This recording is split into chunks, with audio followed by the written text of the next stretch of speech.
많이 떨어지지도 않고 많이 오르지도 않을 것이다. 많이 올라도 5%에서 10%, 떨어져도 5%에서 10% 이내로 보고 있고요. 그러면 앞으로는 중장기적으로 어떻게 되느냐? 지금 시절에 저평가를 찾는다는 것 자체가 저는 굉장히 난센스라고 보고, 내 자기 자본 내에서 범주 안에 들어가는 곳이 있다면 플러스 알파 개발 호재?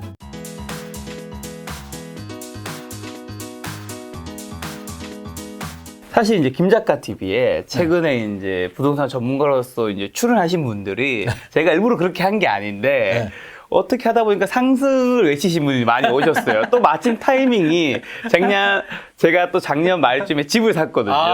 그러다 보니까 사람들이 김 작가 지금 집을 샀다고 상승 논자만 부르는 거냐라고 하셔서 일단 그게 오해라서. 오해예요? 진짜 그런 게 아니고? 진짜 아닙니다. 제가 찾아보니까 대표님께서는 확실하게 지금 현재 상황에서는 상승 논자는 아니시더라고요. 네. 약간 뭔가 보합인가 하락 쪽이 좀 가까울 것 같은데 오늘 그 이야기 들어보려고 대표님 오셨는데 추리도 치려고? 네. 자, 최근에 그러면 서울 경기 부동산 시장 굉장히 혼조세인 것 같아요. 여러 말들도 되게 많이 들리고 이건 우리가 좀 개인분들이 어떻게 좀 해석해야 될지 헷갈립니다. 지금 굉장히 진짜 혼조세 맞고요. 거래량만 보자면 야 진짜 거래량이 이렇게 나올 수가 있나? 제가 작년 11월에 1000건이라고 들었는데 지금은 어떻게 되죠, 대략? 1월달 거래가 몇 건인지 아세요? 서울 거래량? 아, 나왔나요, 데이터? 네, 서울 거래량이 한 750건 정도 나왔습니다. 물론 구체적으로 750 몇 건인가 그런데 1000건이 깨졌어요. 서울의 부동산 중개 사무소가 750개가 넘지 않나요? 750개가 뭐야? 항구에 750개가 넘겠죠. 그러니까 저는 그 뉴스 보면서 딱 드는 생각이 중개업소들 100곳 중에 99개는 손가락 빨고 있겠구나라는 생각밖에 안 들어요. 그러면 거래량이 그렇게 줄어들었다는 얘기는 그냥 올스톱이죠. 이 정도면 750개면은요. 진짜 실수요자들 아니면 진짜 꼭 절박한 사람들 아니면 안 움직였다는 얘기고요. 동상이몽? 저는 매수자 매도자가 지금 동상이몽을 꿈꾸면서 서로 힘겨루기를 하고 있다고 생각을 하는데. 자, 일단 그러면 매수자 매도자 동상이몽을 하셨어요. 서로가 어떻게 다른 꿈을 꾼다는 거죠? 어떻게 다르냐면 자 매수자들은 어떻게 생각할까요? 떨어질 거야. 너무 많이 올랐어. 이제는 떨어질 때가 됐어. 생각하겠죠. 네, 뭐 과학적인 근거는 모르겠지만 이거는 말이 안 돼. 그렇죠. 무슨 5년 동안 집값이 3배가 올라. 이거는 말이 안 돼. 떨어질 때가 됐고 지금 분위기도 그렇고 금리 또 금리도 올라가고 인상한다고 하고. 대출도 청량 규제하고 봐 분위기 봐 이제 시작이야라고 이제 하면서 내가 굳이 지금 들어가야 되나? 나 아주 현명한 판단일 수 있죠. 본의 아니게 지금까지 기다렸는데 뭐 조금 더 못 기다릴까라는 생각이고 다주택자들이나 이제 매도자들은 팔고 싶은 마음도 있어요. 아, 그렇죠. 다주택 팔고 싶은데 양도세 내고는 못 팔겠다. 양도세도 그냥 내면 괜찮잖아요. 일반 양도세야 당연히 우리가 소득이 있는 곳에 세금을 내야 되니까 내야 되는데 이거는 중과세가 적용이 되니까 3주택이면은 최고 75%잖아요. 지방세까지 하면 82.5%. 남는 게 없겠네요. 10억 남으면 7, 8억 세금 내야 되니까 야 이게 나라 좋은 일 시켜주는 거 아니냐. 나는 애국자가 아니다. 독립운동가도 아니고 내 한 몸을 바쳐서 대출 받아서 투자했는데 이거 뭐 하는 짓이냐. 이건 아니야. 기다릴래. 아직 떨어진 거 아니야.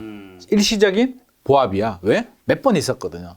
이게 우리 2017년 파리 대책 나왔을 때도 한 두세 달 보합이 있었고요. 2019년도 9.13 대책인가요? 9.13 대책 나오고 한 6개월 정도 거래량이 떨어지면서 보합이 있었고 이게 단계별로 보합이 있었어요. 그래서 지금 또 조정을 받고 올라갈 거야. 그 배경에는 뭐 여러 가지가 있겠죠. 입주 물량 수요와 공급인데 입주 물량 넘어? 안 넘잖아. 문재인 정부에서 공급 계획 나온 거 언제 돼? 안 되잖아. 물량이 부족한데 어떻게 집값이 떨어져? 전세 가격? 최근에 주춤하는데 아니잖아. 나중에 더 오를 거잖아. 뭐 여러 가지 이유, 둘 다 타당한 이유가 있어. 이제 조금 이따 그거는 더 살펴볼 텐데 그러면서 이제 서로 뻗팅기고 있는 거죠. 그러면서 변수가 이제 대선. 대통령까지는 일단 가보자. 대통령 선거까지는 일단 가보자. 왜? 중요한 변곡점이 되니까.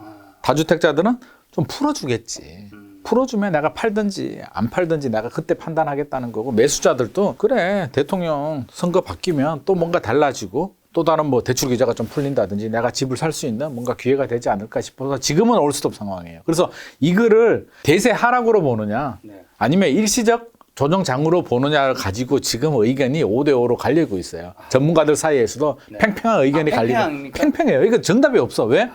아, 미래 모르잖아요. 네. 미래 어떻게 알아? 타임머신 타고 갔다 왔으면 내가 로또라도 살 텐데. 하지만 전문가는 그 미래를 어떻게 보면 좀 예측하는 분들이라 좀 볼 수 있을 텐데 일단 대표님은 어느 줄에 라인 서셨나요? 아, 제가 줄 서는 거 싫어하는데요. 줄을 잘 서야 되거든. 줄을 잘 서야 되는데 사실 약간 좀 밋밋할 수도 있는데 네. 2022년 시장 상황만 본다면 저는 보합.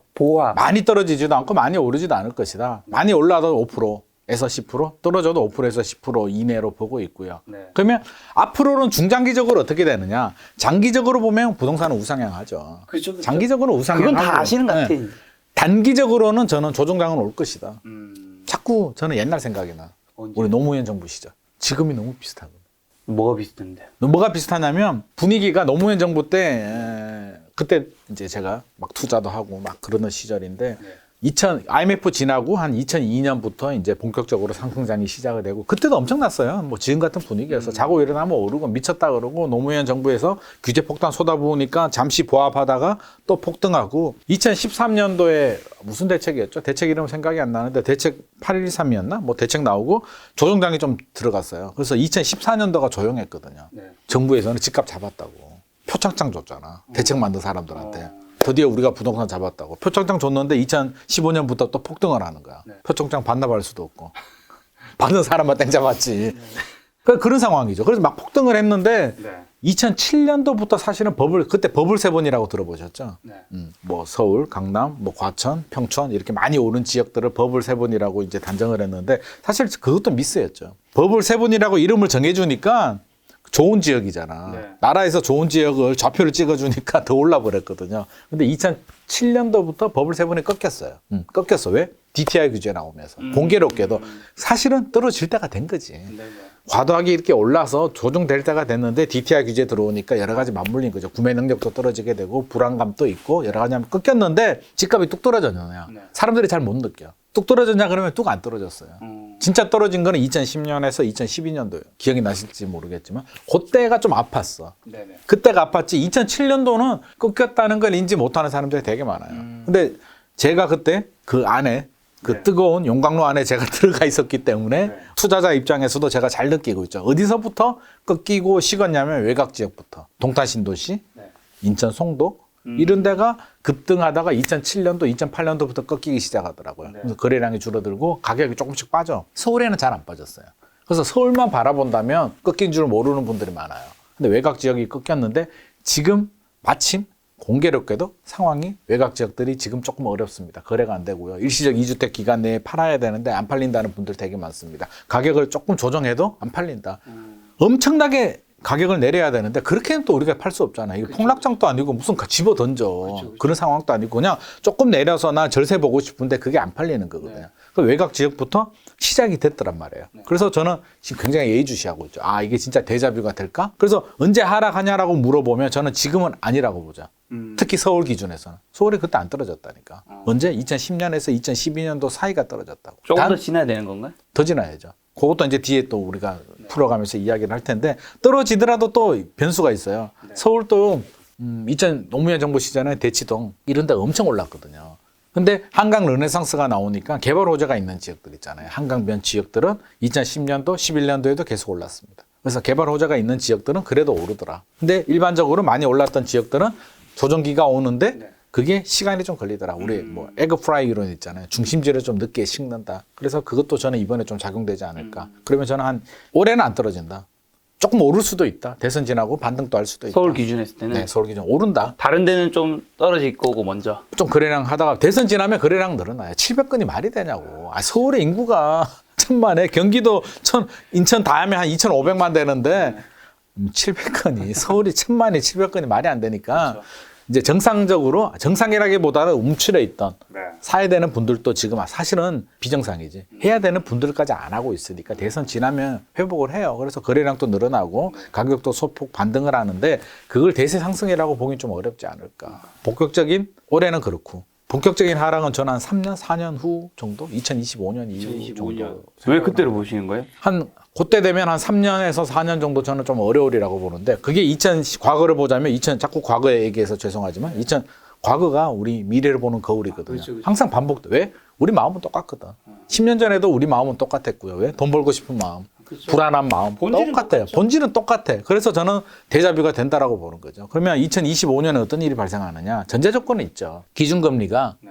지금 우리나라가 1.25, 좀 있으면 1.5 될 거고요. 네. 미국이 제로금리인데 올라갈 거죠. 그러면 저는 한 3년에 걸쳐서 올라가리라고 생각하거든요. 1년 만에 다 올리지는 못할 거고 경제에 받는 충격이 너무 크니까. 그러면 3년에 걸쳐서 올린다면 미국이 한 3%까지는 갈 것 같고요. 미국이 3% 가면 우리도 3% 가야 되죠. 비슷하게 가야죠. 예. 더 가면 더 갔지. 더 가면 더 갔지. 그러면 우리가 지금 1.5라고 본다면 1.25지만 뭐 올라서 1.5 정도 된다면 지금보다 2배 정도, 1.5 정도 아니면 2 정도, 2% 정도 더 올라간다면 대출 금리가 재작년만 하더라도 2%대 금리 있었잖아요. 네. 지금 은행 가보면 2%대 없잖아. 특별한 경우 뭐 신혼부부 뭐 디딤돌인가요? 버팀목인가? 뭐 그런 거 받으면 가능한데 그런 거 정책금리 안 받으면 3% 중반에서 4%거든요. 이 상태로 오르면 저는 7% 가겠죠. 6%에서 7% 가지 않을까. 노무현 정부 때도 5% 6% 갔는데 7% 정도 가면 사는 사람도 부담스럽고 부담스럽죠. 대출 받은 사람도 뭐 되게 경제력이 있는 분들 우리 김 작가님처럼 뭐 능력이 되시는 분들이 까짓 거 뭐 내지 뭐, 뭐 그런 거 뭐 걱정해 뭐 이럴 수는 있는데 놀라워 다시 말씀드리겠습니다. 저 살면서 지금까지 대출 한 번 해본 적이 없습니다. 이게 자랑은 아닌데 이게 알짜배기 부자 아니야. 대출도 필요 없잖아 이거. 간격이 다 준비되어 있어. 대출도 필요 없이 그냥 이런 분들은 괜찮아요. 네네. 우리 김 작가 같은 분들은 괜찮아. 대출도 안 받고 뭐 금리 올라가 막 올라가도 돼 뭐 이런 거.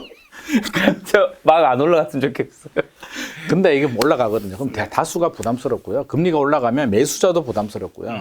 매도인 가지고 있는 사람들도 굉장히 부담스러운 상황. 그렇죠. 금리가 안 올라가면 괜찮아요. 저도 안 올라가길 바라요. 뭐 저도 대출이 있는 상황에서 안 올라가면 좋겠는데 그런 생각이 안 들어요. 저금리가 정상일까요? 비정상일까요? 당연히 비정상이지. 어떻게 경제 정책을 피는 입장에서 한국은행이나 FRB 같은 입장에서 저금리가 정상일 수는 없잖아.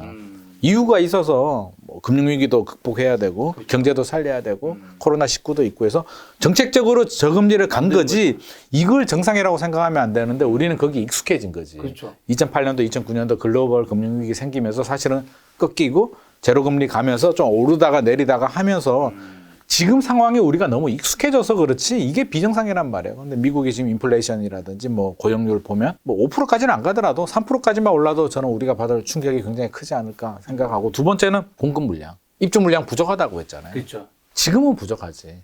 내년에도 부족하지. 네. 2024년에도 아마 부족할 거죠. 네.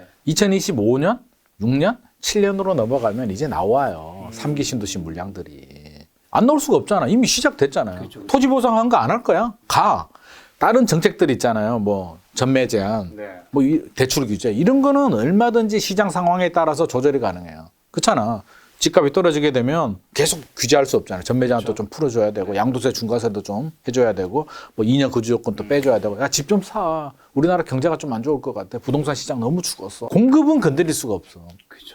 토지 보상한 거 어쩔 거야. 짓고 있는데 부셔버려. 부셔버릴 수가 없단 말이야. 공급은 무조건 진행이 돼요. 그럼 그게 언제 나오냐면 빠르면 2025년이고 제 생각에는 2026년에서 7년 정도 되면 이제 입주 물량이 시작이 돼요. 그럼 1년에 다 나오진 않겠지만 5년에서 10년에 걸쳐서 이제 쭉쭉쭉쭉 물량이 신도시만 나오는 거 아니잖아요. 뭐 다른 공공택지라든지 활성화 많이 시켰잖아요. 규제도 풀고 재건축 재개발도 규제 푼다라고 하니까 그런 여파들이 규제도 풀면 진행이 되잖아요. 그럼 그때 물량들이 나오면 물량 공급과 금리 인상이 맞물리고 상승에 대한 피로감. 우리가 2013년도부터 회복을 했거든요. 서울은 2012년도가 엄청난 바닥이었고 그냥 지하실 뚫고 들어갔고 네. 2014년 회복하고 2014년 좀 더 오르고 본격적인 상승은 2016년인데 어떻게 됐든지 간에 7년에서 8년 연속으로 노무현 정부 때보다 더 길게 올랐고요. 더 많이 올랐어요.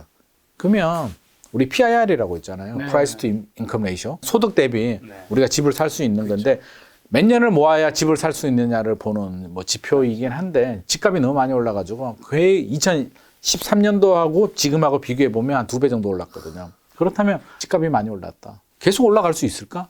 그런 생각하지 않아요. 최근에 주춤하시는 분들이 왜 주춤하냐면 자신이 없는 거야. 예를 들어서 5억짜리 아파트가 15억까지 올랐어요. 네. 15억짜리 아파트를 사. 우리 김 작가님처럼 능력 있는 분들이야. 뭐 상관 있어. 10억, 15억짜리.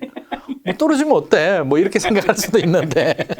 저는 내 집 마련입니다. 맞아요. 내 집 마련. 근데 자, 자신이 없는 게 뭐냐면 떨어진다라고 잘 생각하지 않아요. 우리가 저도 지금 떨어진다라고 생각하지 않아요. 근데 자신 없는 게 뭐냐면 15억이 16억, 17억 올랐는 게 과연 버는 거냐? 실제로 보면 별로 남는 게 없어요. 취득세 내야 되지. 그렇죠. 취득세. 15억 정도 되면 취득세 3%잖아요. 3.3%, 3.5%. 네. 취득세 내야 되지. 재산세 내야 되지. 또 뭐 여차하면 또 종부세도 내야 되지. 팔 때 또 양도세도 내야 되지. 그렇죠.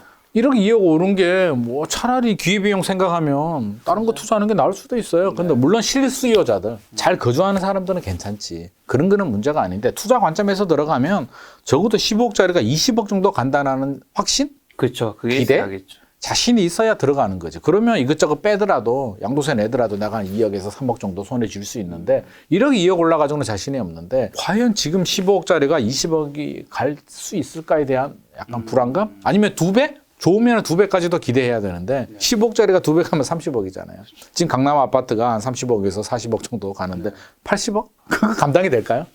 지금은 감당이 안 돼. 10년 후든 15년 후에는 화폐 가치가 떨어지면 또 그게 우리가 수용이 되겠지만 뭐 예전에야 그랬잖아요. 그 퍼스티지, 레미안 퍼스티지가 평당 3천만 원 나왔을 때 미분양 났잖아. 그때는 그런 시절이었단 말이야. 비싸다고? 무슨 평당 3천만 원이야. 미친 거 아니야?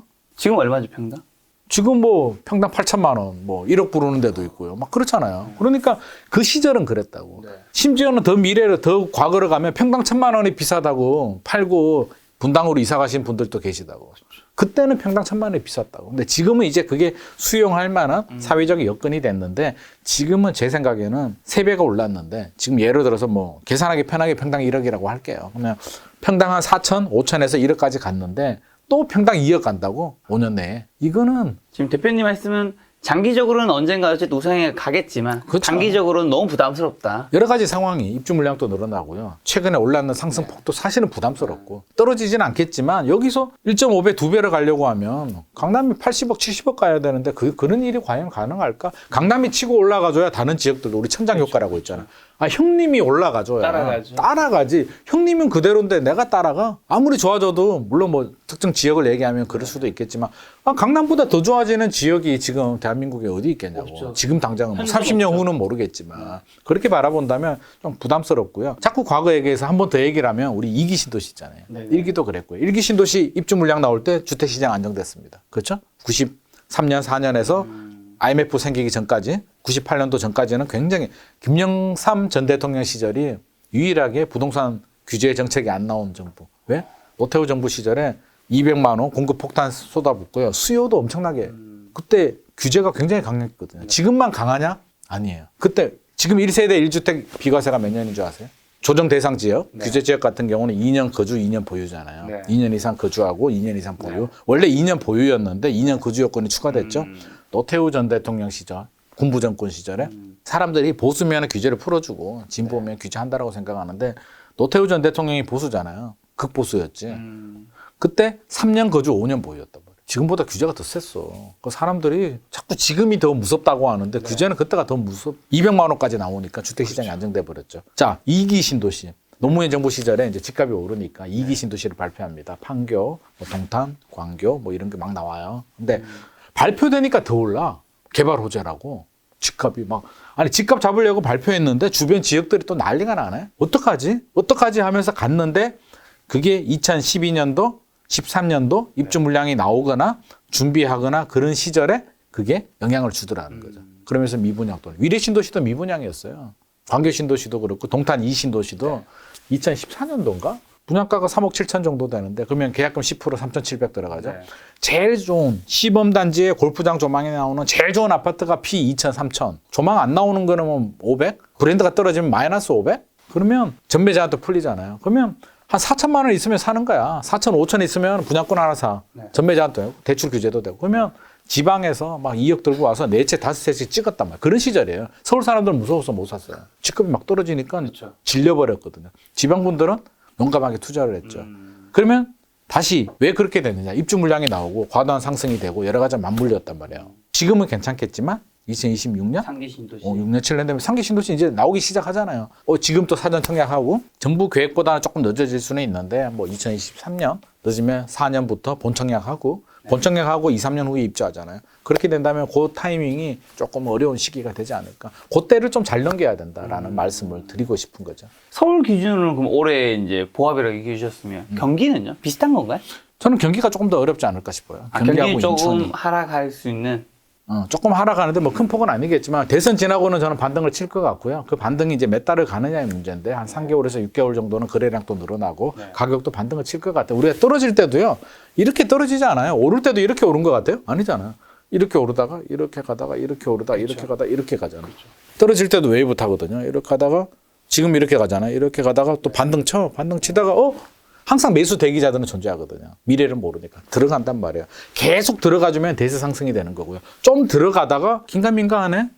좀 너무 오른 거 아니야? 내가 이 가격 주고 사야 돼. 15억짜리가 14억 조정이 되다가 다시 한 15억 5천, 16억 갔어. 그러면 사람들이 16억 좀 아닌 것 같은데 또 추첨해. 그러면 또 조정되거든요.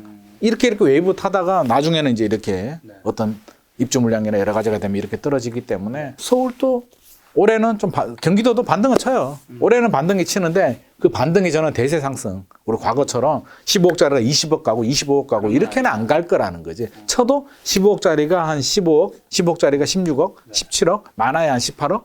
이 정도까지는 가지 않을까. 그러다 또 약간 또 조정이 되겠죠. 서울 보합이라고 해주셨는데 네. 그 강남 3구에서 송파구에서 네. 지금 이제 하락 뉴스 나오고 있잖아요. 네네. 그건 그럼 우리가 어떻게 좀 해석해야 되죠? 하락 뉴스가 이제 우리가 잘 봐야 되는데 그게 대세 하락이냐 몇 개 거래되는 거 가지고 하락이냐인데 지금 거래량이 너무 없는데 강남 3구도 이제 시작됐다 뭐 이런 얘기 나오잖아요. 그런 얘기도 나오죠. 뭐 물론 그게 의미는 있어요. 그게 의미가 없다는 게 아니라 의미는 있는데 거래량 몇 개 가지고 이 모든 걸 흐름을 판단하면 안 된다는 거지. 그래서 상승세가 좀 꺾였는 거는 사실이에요. 근데 제가 얘기했잖아요. 뭐 그렇게 떨어지지도 않고요. 지금 잠실주공 5단지가 건축심의 났잖아요.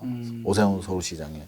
어떻게 됐을 것 같아요? 건축심의 통과하니까 제가 앞서서 노무현 정부 시절에 뭐라 그랬나요? 개발 호재가 있는 지역들은 그래도 올랐다고 했잖아요.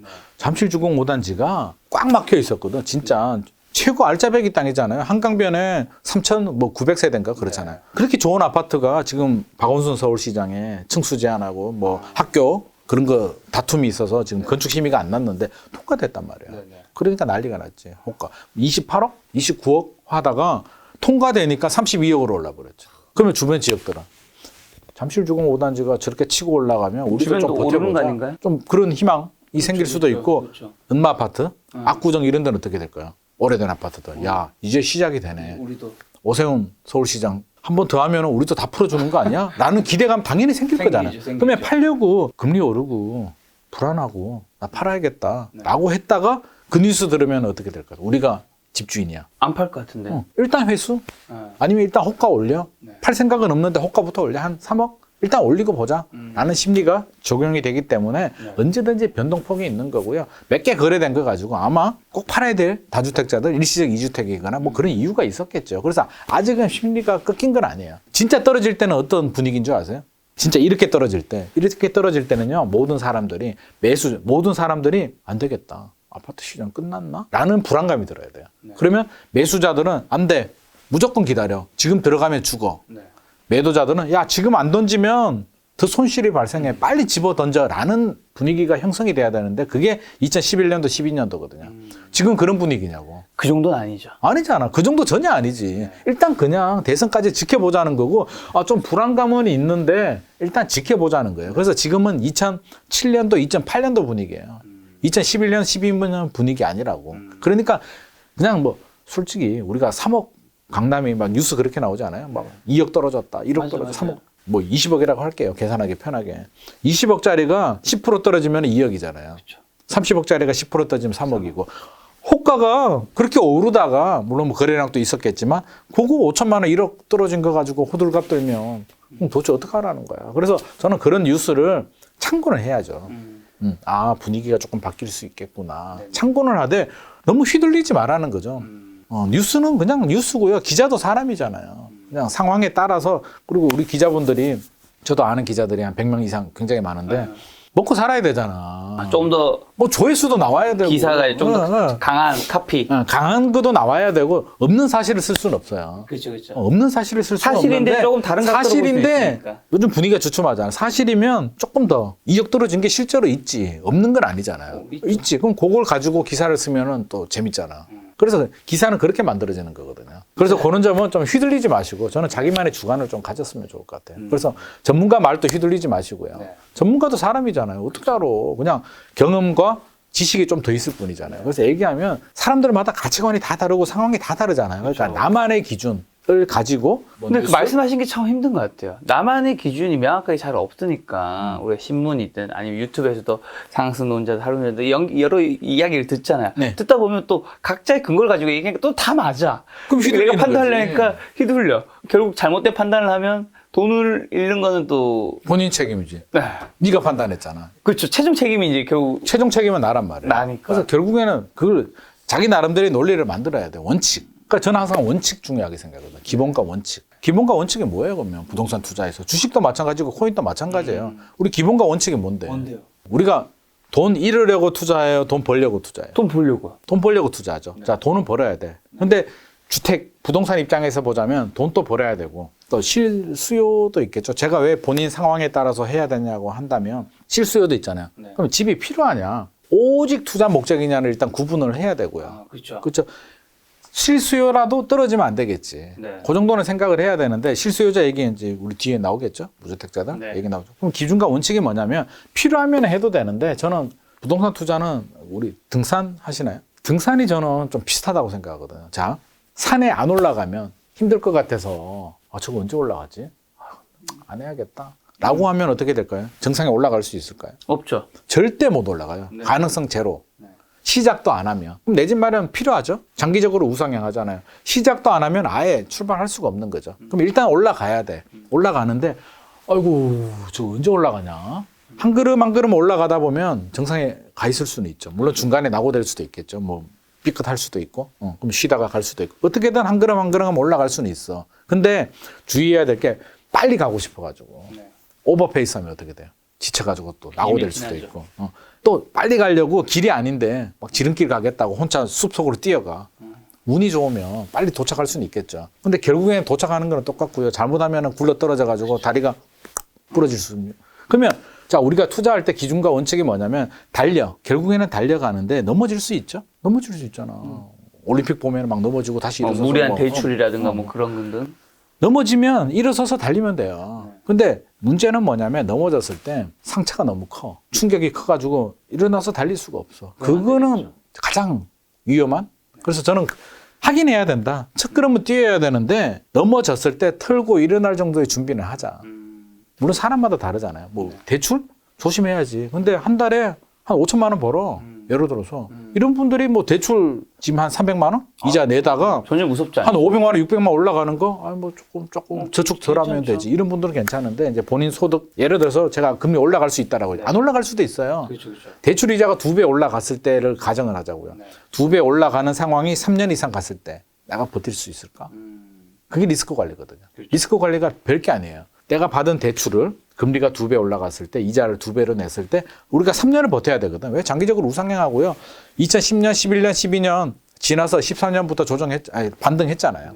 그때를 잘 넘겨야 되거든. 근데 그때를 못 넘기면 집어 던지는 분들 결국에는 손실이지. 다시 들어가기 어렵거든요. 그렇다면 우리가 투자를 할 때도 항상 넘어질 수도 있겠구나.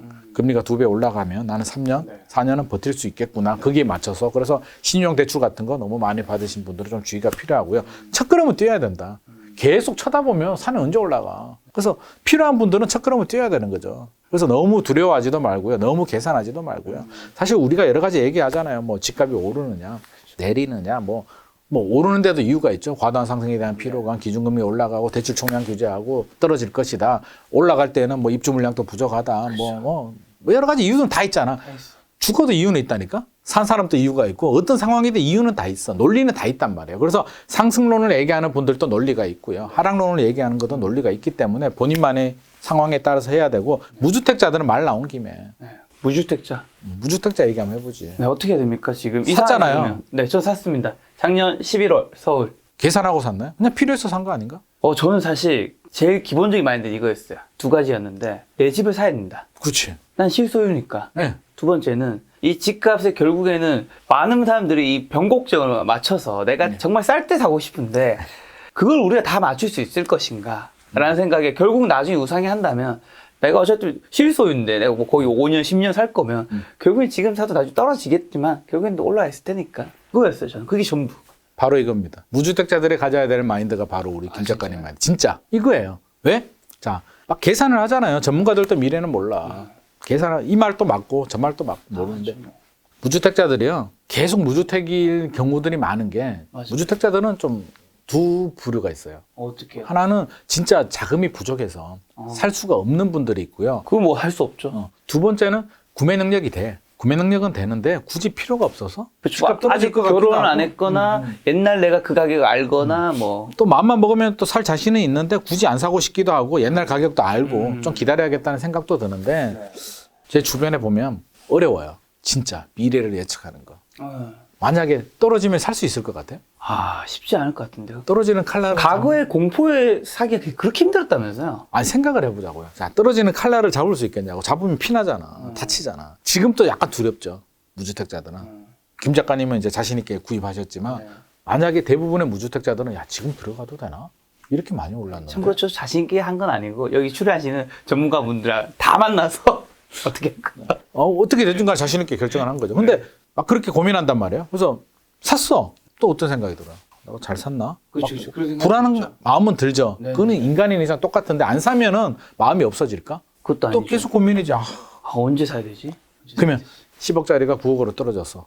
더 떨어질 것 같은데. 그렇죠. 그러면 생각을 해. 난 8억에 떨어지면 내가 반드시 들어간다. 8억대도 안 살 것 같은데. 안 사지. 그게 사람 심리예요. 7억 떨어질 것 같거든. 7억 떨어지잖아요. 살 것 같아요? 안 사. 6억 떨어질 것 같거든.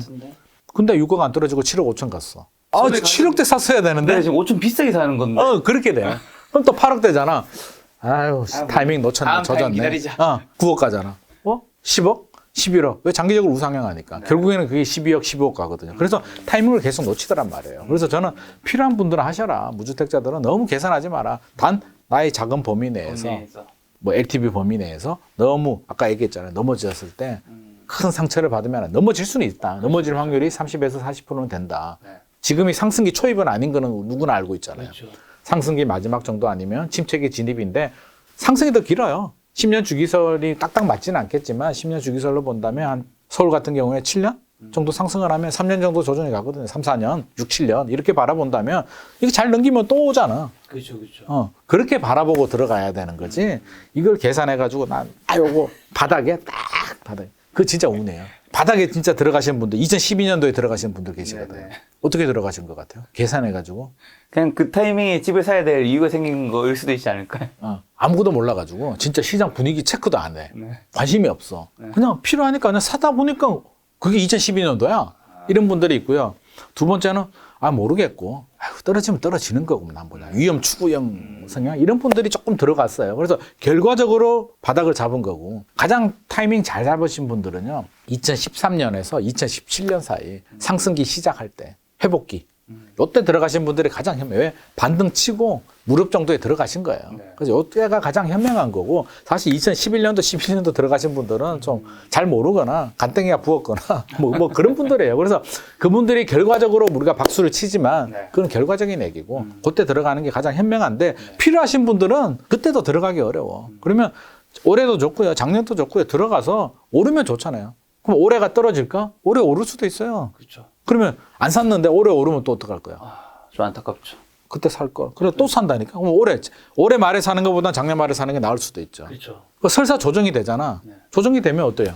대세 하락이 들어왔어. 그럼 올 게 왔구나. 그럼 뭐 한 3, 4년 그냥 안고 살면 되죠. 대출 이자 내고 난 그냥 갈란다. 언젠가는 오르겠지라는 마음만 가지면 전 된다는 거죠. 그래서 무주택자들은 너무 고민하지 말고 자기 범위 내에서 하는데 청약 조건이 좋은 분들. 그분들은 뭐 기다려야죠. 예를 들어서 신혼부부인데 애가 있어. 네. 신혼부부 특별공급 같은 경우는 이제 자녀 수에 따라서 점수가 높아지잖아요. 그렇죠. 너무 사이가 좋아가지고. 또 요즘 그런 분들 많잖아요. 너무 사이가 좋아서 결혼하기 전에도 왜 임신할 수 있잖아요. 우리 시대 때는 그걸 좀 뭐라 하는 분위기였는데 요즘은 요즘엔 좀 많아요. 요즘 그게 일상화됐고 오히려 출산율이 줄어드는데 애국자 아닌가?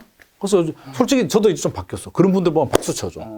그렇게 해서 결혼까지 하면 잘하는. 내 노후에 국민연금 내줄 분들인데 그런 마음들도 있기 때문에 애국자잖아. 그래서 신혼부부인데 애가 1명, 2명 정도 있어. 그럼 신혼부부 특별공급이 굉장히 유리해요. 이런 분들은 돈이 조금 있으면 돈에 맞춰서 사지 말고 3기 신도시 사전 청약이라든지 앞으로 본 청약 물량들 나오니까 조금 기다렸다가 청약 물량 계속 좋은 거. 3기 신도시는 절대 놓치면 안 돼요. 진짜 좋은 기회예요. 왜? 신도시가 실패한 적이 한 번도 없고요. 내 집 마련으로 이렇게 저렴하게 쉽게 내 집 마련할 수 있는 게 없어. 신도시밖에 없어요. 왜? 계약금 10%만 내고 중도금 대출이자 나오잖아요. 네. 어떻게 됐든지 나오고 3년 동안 돈을 벌든지 안 되면 전세로 돌리든지 어떻게 하면 그렇게 해서 다 시작하는 거예요. 그러니까 3기 신도시는 엄격결에 문재인 정부에서 시작은 했지만 처음에는 안 하려고 하다가 시작이 된 거잖아요. 했지만 저는 우리 무주택자들한테는 굉장히 좋은 기회가 될 수 있다. 그러면 아까 네가 사라고 했잖아, 자식아. 사라고 해놓고 3기 신도시 좋다고 하면 뭐 어떡하라는 거야. 어떡하래? 어떻게 해야 될 것 같아? 내 자기 자금에 맞춰 사잖아요. 입주하려면 한 5년 정도 아직 시간이 남아있거든요. 만약에 안 떨어지면 어쩔 수가 없어. 자, 내가 집을 샀는데 우리 예상과는 다르게 집값이 올라요. 그럼 기분 좋잖아. 잘 샀잖아요. 좋죠. 김 작가님 밤에 또 기분 좋아서 술 한잔 드실 거잖아. 아, 나 잘 샀네. 뭐 이렇게. 자, 그러면 떨어졌어. 떨어지면 조금 기분이 나쁜데 또 반대의 기회가 생길 수 있잖아요. 한 3년 동안 자금을 모았는데 사람 마음이 똑같아요. 신기한 게 주택시장 분위기가 침체가 되잖아요. 침체가 되면 신기하게 청약 경쟁률도 떨어지고요. 그렇게 사고 싶어서 안달이 나다가 지금 또 약간 청약 경쟁률이 떨어지고 있잖아요. 미분양도 나고요. 그렇죠. 프리미엄도 떨어지고요. 당연한 거죠. 그럼 3기 신도시 분양권이 나오고 본청약 끝나고 입주 물량이 나오는 그 시기에 뭐 우리끼리 얘기지만 용어로 줍줍할 수 있는 그런 기회들. 그래서 예전에 부산, 창원에 계시는 분들이 2기 신도시들 줍줍하러 많이 오셨잖아요. 그분들 지금 아까 얘기했잖아. 2억 가지고 4채씩 분양권 잡았잖아요. 그게 그때는 합법이었고요. 불법도 아니고 애국자여서 혜택도 막 주고 양도세 특 내주고 막. 미분양이었어요. 미분양도 있고 피 2, 3천 주면 제일 좋은 거 산다니까. 그럼 한 5천, 6천 주면 내 집 마련할 수 있어. 그러면 자, 지금 내 집 마련했죠. 한 3년에서 5년 정도 시간이 남아 있잖아요. 그 사이에 물론 먹고 살기 힘들어서 돈을 못 모으면 어쩔 수가 없는데 그 사이에 한 5천만 원, 1억 모을 수 있잖아요. 모을 수 있잖아, 진짜. 그러면 3기 신도시 보고 좀 경쟁률이 떨어지거나 가격이 떨어지는 거 있으면 한 개 정도 잡으면 약간 다시 상승기가 올 수도 있죠. 해지가 되는 거군요. 그렇죠. 그러면 그러다가 또 상승기 오잖아요. 그러면 이제 제가 투기를 조장하는 건 아니지만 저는 개인 성향이 달라요. 저는 막 뭐 10주택, 5주택 이런 거 추천하지 않아요. 저 개인적으로는. 그래서 저는 3주택까지는 이해를 해요. 하다 보면 3주택 될 수 있지. 집 하나 있고 하다 보니까 뭐 아니 한계는 인플레이션 방어밖에 안 되잖아요. 내 집이 오르면 뭐해. 내가 가고 싶은 집은 더 올랐는데. 그러면 하다가 시장 상황이 이제 반등 치고 상승기 초입 정도 됐을 때 하나 더 사. 분양권 같은 거. 뭐 하나 더 사. 그 정도는 봐줄 수 있지. 그러다 나중에 또 팔고. 그렇게 해서 이제 이렇게 가는 거지. 물론 뭐 개인마다 취향이 다르죠. 막 10개, 20개씩 막 하시는 분들도 있는데 그거는 개인 취향이라서 저는 존중은 해줘야 되겠지만 저는 개인적으로 그런 거 별로 안 좋아하기 때문에 그렇게만 전략을 짜면 충분히 하지 않을까. 무주택자들은 길잖아요. 예를 들어서 이거는 특별한 케이스인데 나이가 한 70 넘었는데 무주택이에요. 할아버지. 그런 분들은 이런 전략이 조금 안 맞을 수는 있어요. 70, 80 정도 되면 언제까지 기다려. 그렇잖아. 근데 젊은 분들 작년에 재작년에 우리 연끌 많이 했잖아요. 2030. 그래서 저는 그런 분들한테 지금 말씀을 드리는 거예요. 앞으로 남은 기회가 50년이 남았는데 10년에 2개씩만 투자해도 50년이면 10번 이상 투자할 기회가 남았는데 너무 초조해하지 말고 너무 불안해하지도 말고 뭐 작년에 막 벼락거지 될 것 같고 막 뭐 포모 현상 미싱아웃 될 것 같은 공포가 막 난리도 아니었잖아요. 저는 그러지 말라고 해서 안 되는 건 아닌데 저도 인생을 살아보니까 조금 더 길게 보니까 진짜 좋은 기회도 계속 생기고요. 그렇죠. 지금이 끝인 것 같은데 저도 그래서 옛날에 좋은 기회를 많이 놓쳤어요. 사실은. 너무 무리하게 막 들어가다 보니까 진짜 해야 될 때 이게 넘어져가지고 빨리 못 일어나가지고 제가 기회를 놓친 부분도 저도 많이 있어요. 그래서 저도 해보니까 그걸 알겠더라고.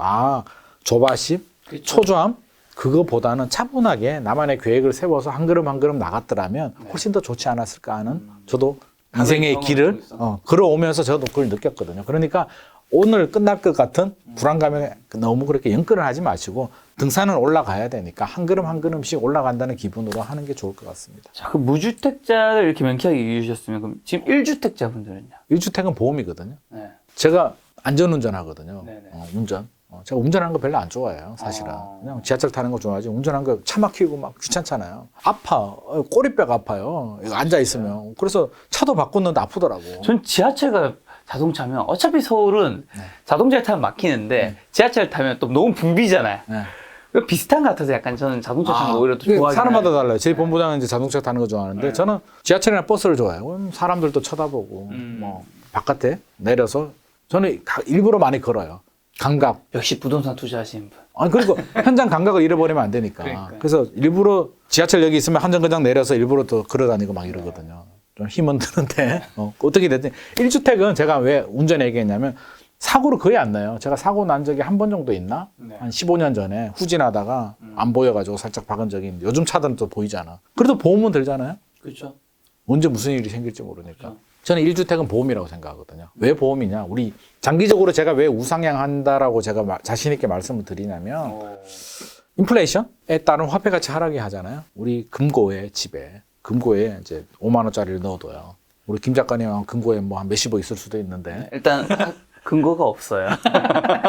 자 넣어뒀다고 해요. 기분이나 좋으니까 10억 원 넣어뒀는데 돈을 너무 잘 벌어가지고 깜빡한 거야. 10억 원을 금고에 넣어두고 네. 까먹고 10년 후에 생각이 난 거야. 아 맞다. 그때 10억 넣어뒀구나. 뭐하지? 뺐어. 그 돈의 가치가 얼마 될까요? 한 7억 4천 정도로 떨어지거든요. 네. 계산을 해보면. 네.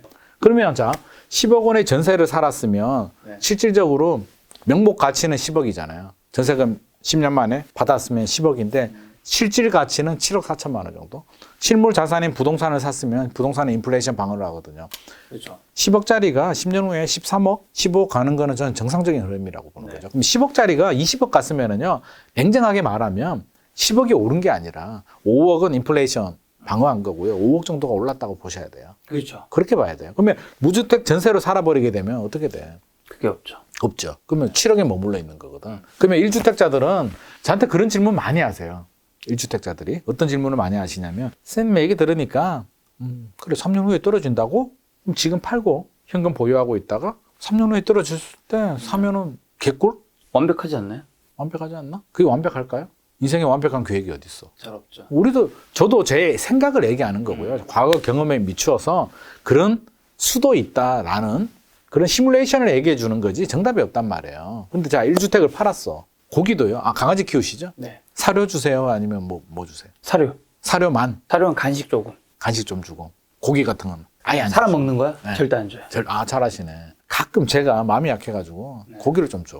고기 맛을 본 강아지는 사료를 잘 안 먹어요. 그게 더 고통스러운 겁니다, 강아지한테. 고통스럽지. 먹고 싶어서 내 이러고 있단 말이야. 그러니까 이 사료가 맛있겠어요? 그렇지. 그러면 무주택자들은요, 집을 가져본 적이 없었기 때문에 버틸 수가 있어. 다음 기회를. 집 하나 있는 분이요, 팔아버리고 무주택이 되면 그 불안감이 생각보다 엄청나게 커요. 그거는 해본 사람들이 알아. 진짜. 집 하나 있는 사람, 집 2개 있는 사람이 팔고 무주택이 되면 불안감이 상상을 초월합니다. 그래서 제가 실제로 자기 집을 팔고 똑같은 자기 집을 1억 더 주고 사신 분을 제가 2분이나 봤거든. 똑같은 집을. 네네. 그 남편이 뭐 하는 짓이야 이게. 근데 잘 샀지. 그때 1억 안 주고 샀으면 그게 10억 이상 올랐으니까. 그러니까 잘하긴 했는데 안 팔았으면 더 좋았겠지. 그렇죠, 그렇죠. 그래서 1주택자들은 파는 게 아니야. 네. 1주택은 그냥 가지고 가는 거예요. 네. 아, 보험인데 뭘 깨고 계산하고 하냐고. 그냥 보험은 그냥 내버려 두는 거지. 인플레이션 방어라도 해야 되니까. 자, 그러면 그래도 팔았어. 아유, 모르겠고. 난 베팅 한번 해볼래. 네. 팔고 나면 어떤 일이 발생하냐면 아까 불안감은 뭐 당연히 들어오고요. 네. 자, 집값이 올라가. 팔았는데 올라. 도대체 내가 무슨 짓을 한겨? 그런 걸로 부부간에 불화 일어나는 사건들도 있었잖아요. 뉴스에. 많아요. 많았죠. 엄청나게 많아요. 부부부라. 특히 제가 남자니까 남자분들 특히 조심해야 돼요. 남자분들이 약간 계산을 많이 하거든. 쓸데없이 막 수학 잘해가지고 인생은 수학이 아니잖아. 수학 쓸 일이 어디 있다고 막 계산한다. 경제 상황이라든지 미국 FRB가 금리가 어떻고 저쩌고 해가지고 떨어질 것 같아. 강남 아파트가 30억이 되는 건 말이 안 돼. 땅값이 얼마고 건축비가 얼마고 그때는 또 똑똑해. 막 팔았어. 집값이 올라. 그 다음부터 이제 집에 반찬이 달라지고 밥이 달라지고 거실에서 자야 되고 이제 이런 일들이 발언권이 없어지고 뭐 얘기만 하면 그거 제가 우리 강아지한테 하는 건데. 딴 데 어디서. 실제로 제가 그런 분 봤거든. 남자분이 돈도 잘 벌어. 뭐 임원인데 이제 상담하는데 뭐 얘기하다가 남자분이 이제 뭐 좀 끼어들려고 하면 여자가 이러면 아싸 이렇게 왜? 그걸 실수했거든. 우겨가지고 팔았거나 여자분이 사자고 했는데 막아서 못 사게 했거나 하면 이제 그런 일이 발생하는 거죠. 이제 강아지처럼 되는 거야. 이러면 알았어 뭐 이렇게 되는 거예요. 이제 그런 일이 발생하기 때문에 1주택자들은 보험이에요. 그래서 올라버리게 되면 그런 일이 발생하고요. 그럼 내리면 기분이 좋을까? 좋은 거 아니에요? 일단은 기분 좋죠. 난 정말 똑똑하네? 난 천재인가? 그러니까. 근데 그때부터 또 고민이 또 들어가죠. 언제 사지? 지금 들어갈까? 그래서 1년 동안 떨어졌어요. 1억 떨어졌어. 지금 들어갈까? 더 떨어질 것 같은데. 계속 고민이야. 3년, 5년 동안 그거 1주택자들은요. 그냥 집 하나 있으면 그냥 일 열심히 해야 돼요. 우리가 투자만 하다가 죽을 수는 없잖아요. 인생은. 그렇죠. 제가 생각하는 투자는요. 투자가 물론 직업을 하시는 분들이 있는데 대다수는요 그냥 보완 수단이야. 수익형 부동산도 그렇고요, 아파트도 그렇고요. 내가 열심히 살아가는데 월급 가지고 내 소득 가지고는 사실 좀 부족하잖아요. 애들 공부도 시켜야 되고 노후 준비도 해야 되고. 그래서 스탠바이 이런 보완 수단으로, 보조 수단으로 아파트도 투자 좀 하고 수익형 부동산도 좀 하고 주식도 좀 하고 뭐 여윳돈 있으면 코인도 좀 하고 뭐 그러는 거지. 이게 직업이 돼버리게 되면 우리 김 작가님은 이제 이게 직업이지만 사실은 이게 힘들잖아요. 나름대로 고통이 있고. 취미로 하는 거와 직업은 다르거든. 그러면 이게 직업이 되면 저는 인생 자체가 굉장히 피곤하고요. 부부간에 불화도 많이 생기고요. 오르면 기분 좋은데 내리면 또 숟가락 집어 던지는 분들도 제가 봤거든요. 아침마다 숟가락 집어 던진대. 그게 달라가지고 네가 그렇게 해가지고 이렇게 됐잖아. 그럼 밥 먹다가 숟가락 집어 던지니까. 그럼 얼마나 많아. 그럼 가정이 이렇게 갈라지는 거죠. 그래서 떨어져도 또 고민이야. 언제 들어갈지 몰라. 어떻게 알아. 떨어져도 팔지 마라. 답 없다. 1주택은 보험이라고. 그냥 그대로 두는 거다. 그냥 가. 스테이. 자, 그러면 존버. 그 얘기는 하시겠죠. 지금 이 주택을 업그레이드 할 것인가? 그렇죠. 상급지로 갈 것인가? 바로 아니면 그거죠. 내가 2주택자가 될 것인가? 이런 고민이. 1주택자가 해야 될 고민은요. 해야 될 고민이라기보다는 1주택자의 선택지. 예를 들어서 팔다. 제가 팔지 말라고 했잖아요. 그렇죠. 팔아야 될 이유가 두 가지가 있어요. 하나는 상급지로 갈아타기 위해서. 더 좋은 거. 이건 좋은 건가요? 아니, 더 좋은 거로 가니까. 그러니까 좋은 거죠. 오를 때도 더 오르니까 좋은 게 좋은 거잖아요. 네. 물론 돈이 없는데 신용 대출을 받아서 가라는 얘기가 아니라 그렇죠. 여기 자금도 좀 있어. 그리고 애 학군도 좀 돼. 그래서 뭐 양천구 같으면 뭐 신월동에 살다가 목동으로 이사한다든지 그런 거는 괜찮아. 왜? 더 좋은 데로 가니까 상급지로. 그럴 때는 팔고 가도 돼. 근데 바로 타이밍 놓치는 분들 되게 많아요. 팔고 갈아타려고 했는데 내 집은 팔렸는데 갈아탈 집이 핀트가 끝났어. 주인이 안 판다 그래. 다시 매물을 알아봤는데 호가가 올려. 그래서 이게 뻥 쪄버린 분들 되게 많거든요. 그러니까 이거는 실시간으로 가야 돼요. 거의 매수와 동시에 매도가 돼서 이렇게 동시에 가야지 팔고 한 달만 지켜보고 사야 된다 그러면 굉장히 타이밍 잡기 어렵습니다. 현실적으로 굉장히 어려워요. 그래서 실시간으로 갈아타시고 또 필요한 분들 두 번째 이유는 필요한 사정이 있을 수도 있잖아. 뭐 예를 들어서 그 배우자가 직장 생활을 하는데 뭐 건강이 안 좋아졌다. 뭐 여러 가지 사정, 뭐 애 교육 때문에 특수학교, 뭐 특성화학교 뭐 이런 거 있잖아요. 골프 같은 거 파주로 가야 된다. 그래서 오래 살아야 된다라고 하면 필요해서 이사 가는 거 팔고 이렇게 간다든지 뭐 여러 가지 사정들 그렇죠. 필요해서 샀잖아요. 집도. 그러니까 필요해서 하는 거는 괜찮아요. 근데 필요해서 그냥 현금 가지고 있는 거는 좀 바람직하지 않고 아니면 그럴 수는 있지. 그 현금을 가지고 뭐 다른 데 내가 쓸 데가 있다든지 자녀가 결혼시켜야 되잖아. 강남에 50평짜리 아파트가 있는데 내가 1주택인데 애 결혼을 시켜야 애 중요하잖아요. 그렇죠. 그러면 그걸 팔아서 나는 뭐 30평대 아니면 뭐 신도시로 가고 남는 돈으로 자녀들 해준다. 그런 거는 괜찮지. 그렇죠. 그건 필요하니까. 1주택자들은 그런 경우 아니면 저는 그냥 존버해라. 그냥 스테이 하는 게 정답이다라는 생각이에요. 지금 상황에서 그럼 2주택으로 가는 건 별론가요?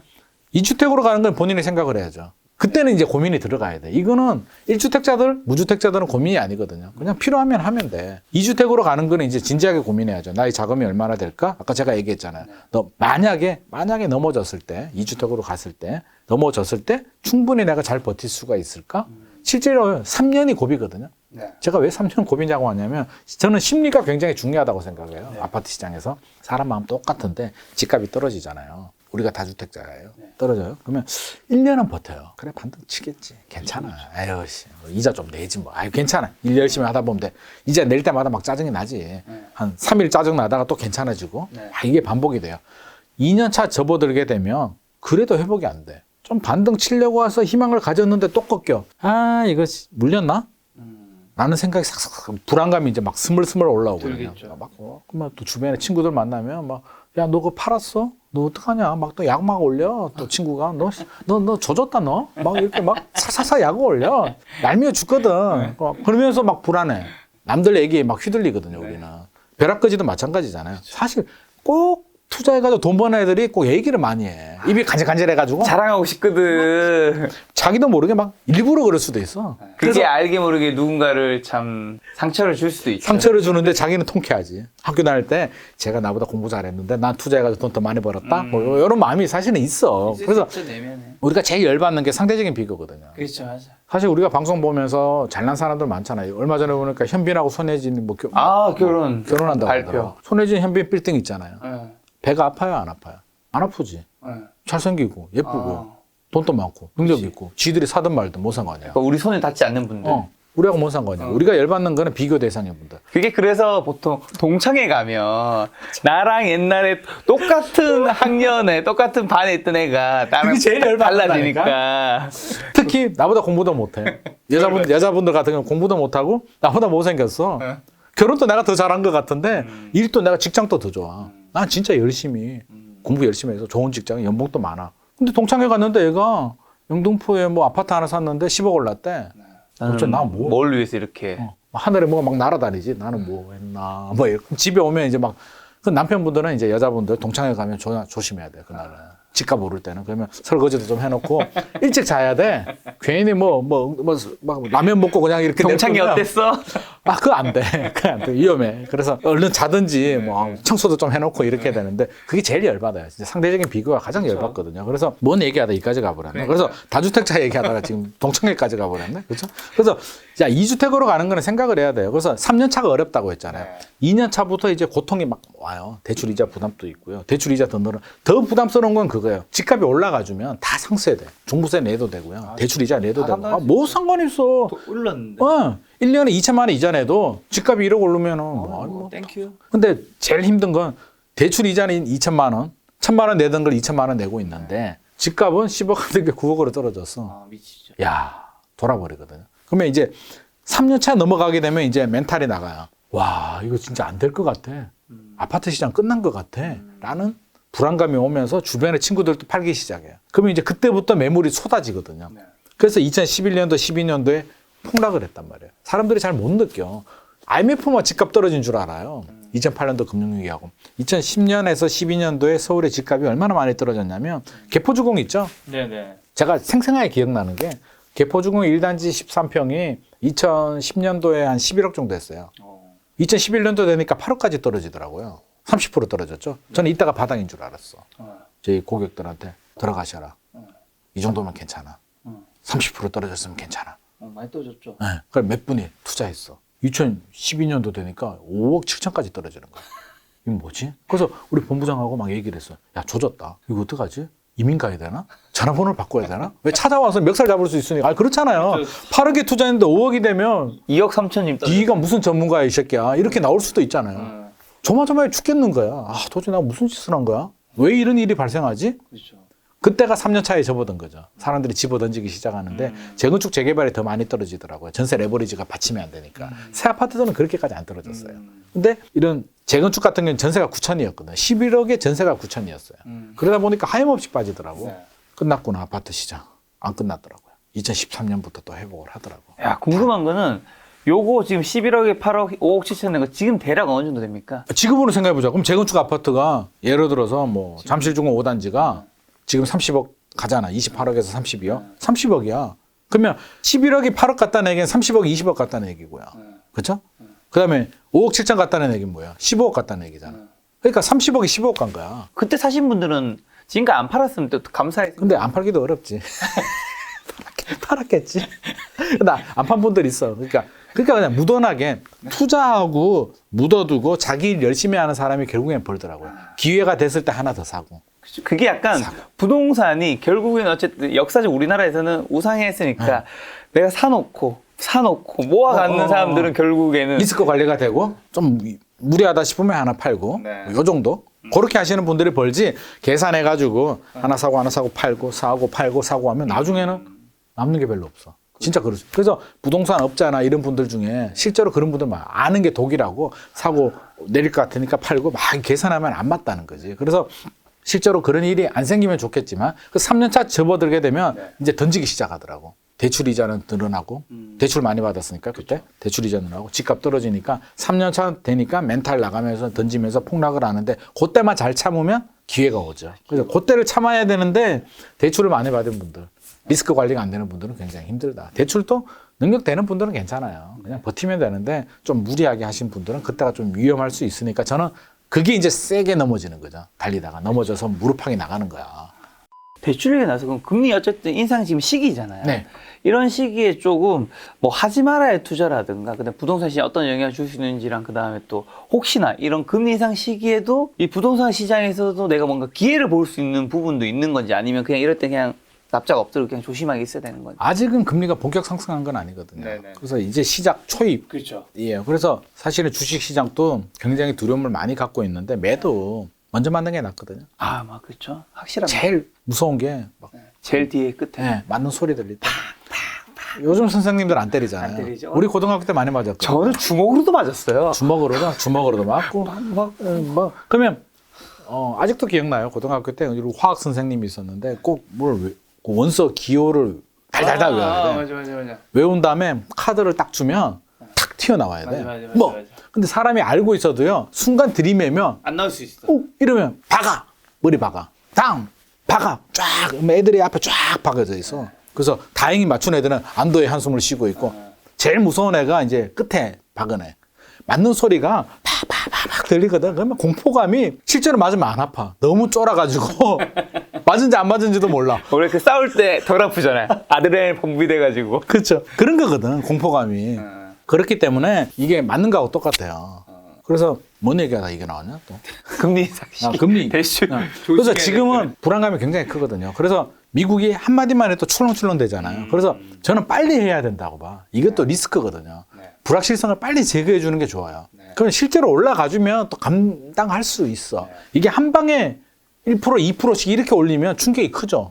그럼 출렁 주식도 떨어지겠지. 그러면 그때 좀 사야지. 약간 사야 되는데 아마 미국 FRB도 그렇게까지는 안 할 거예요.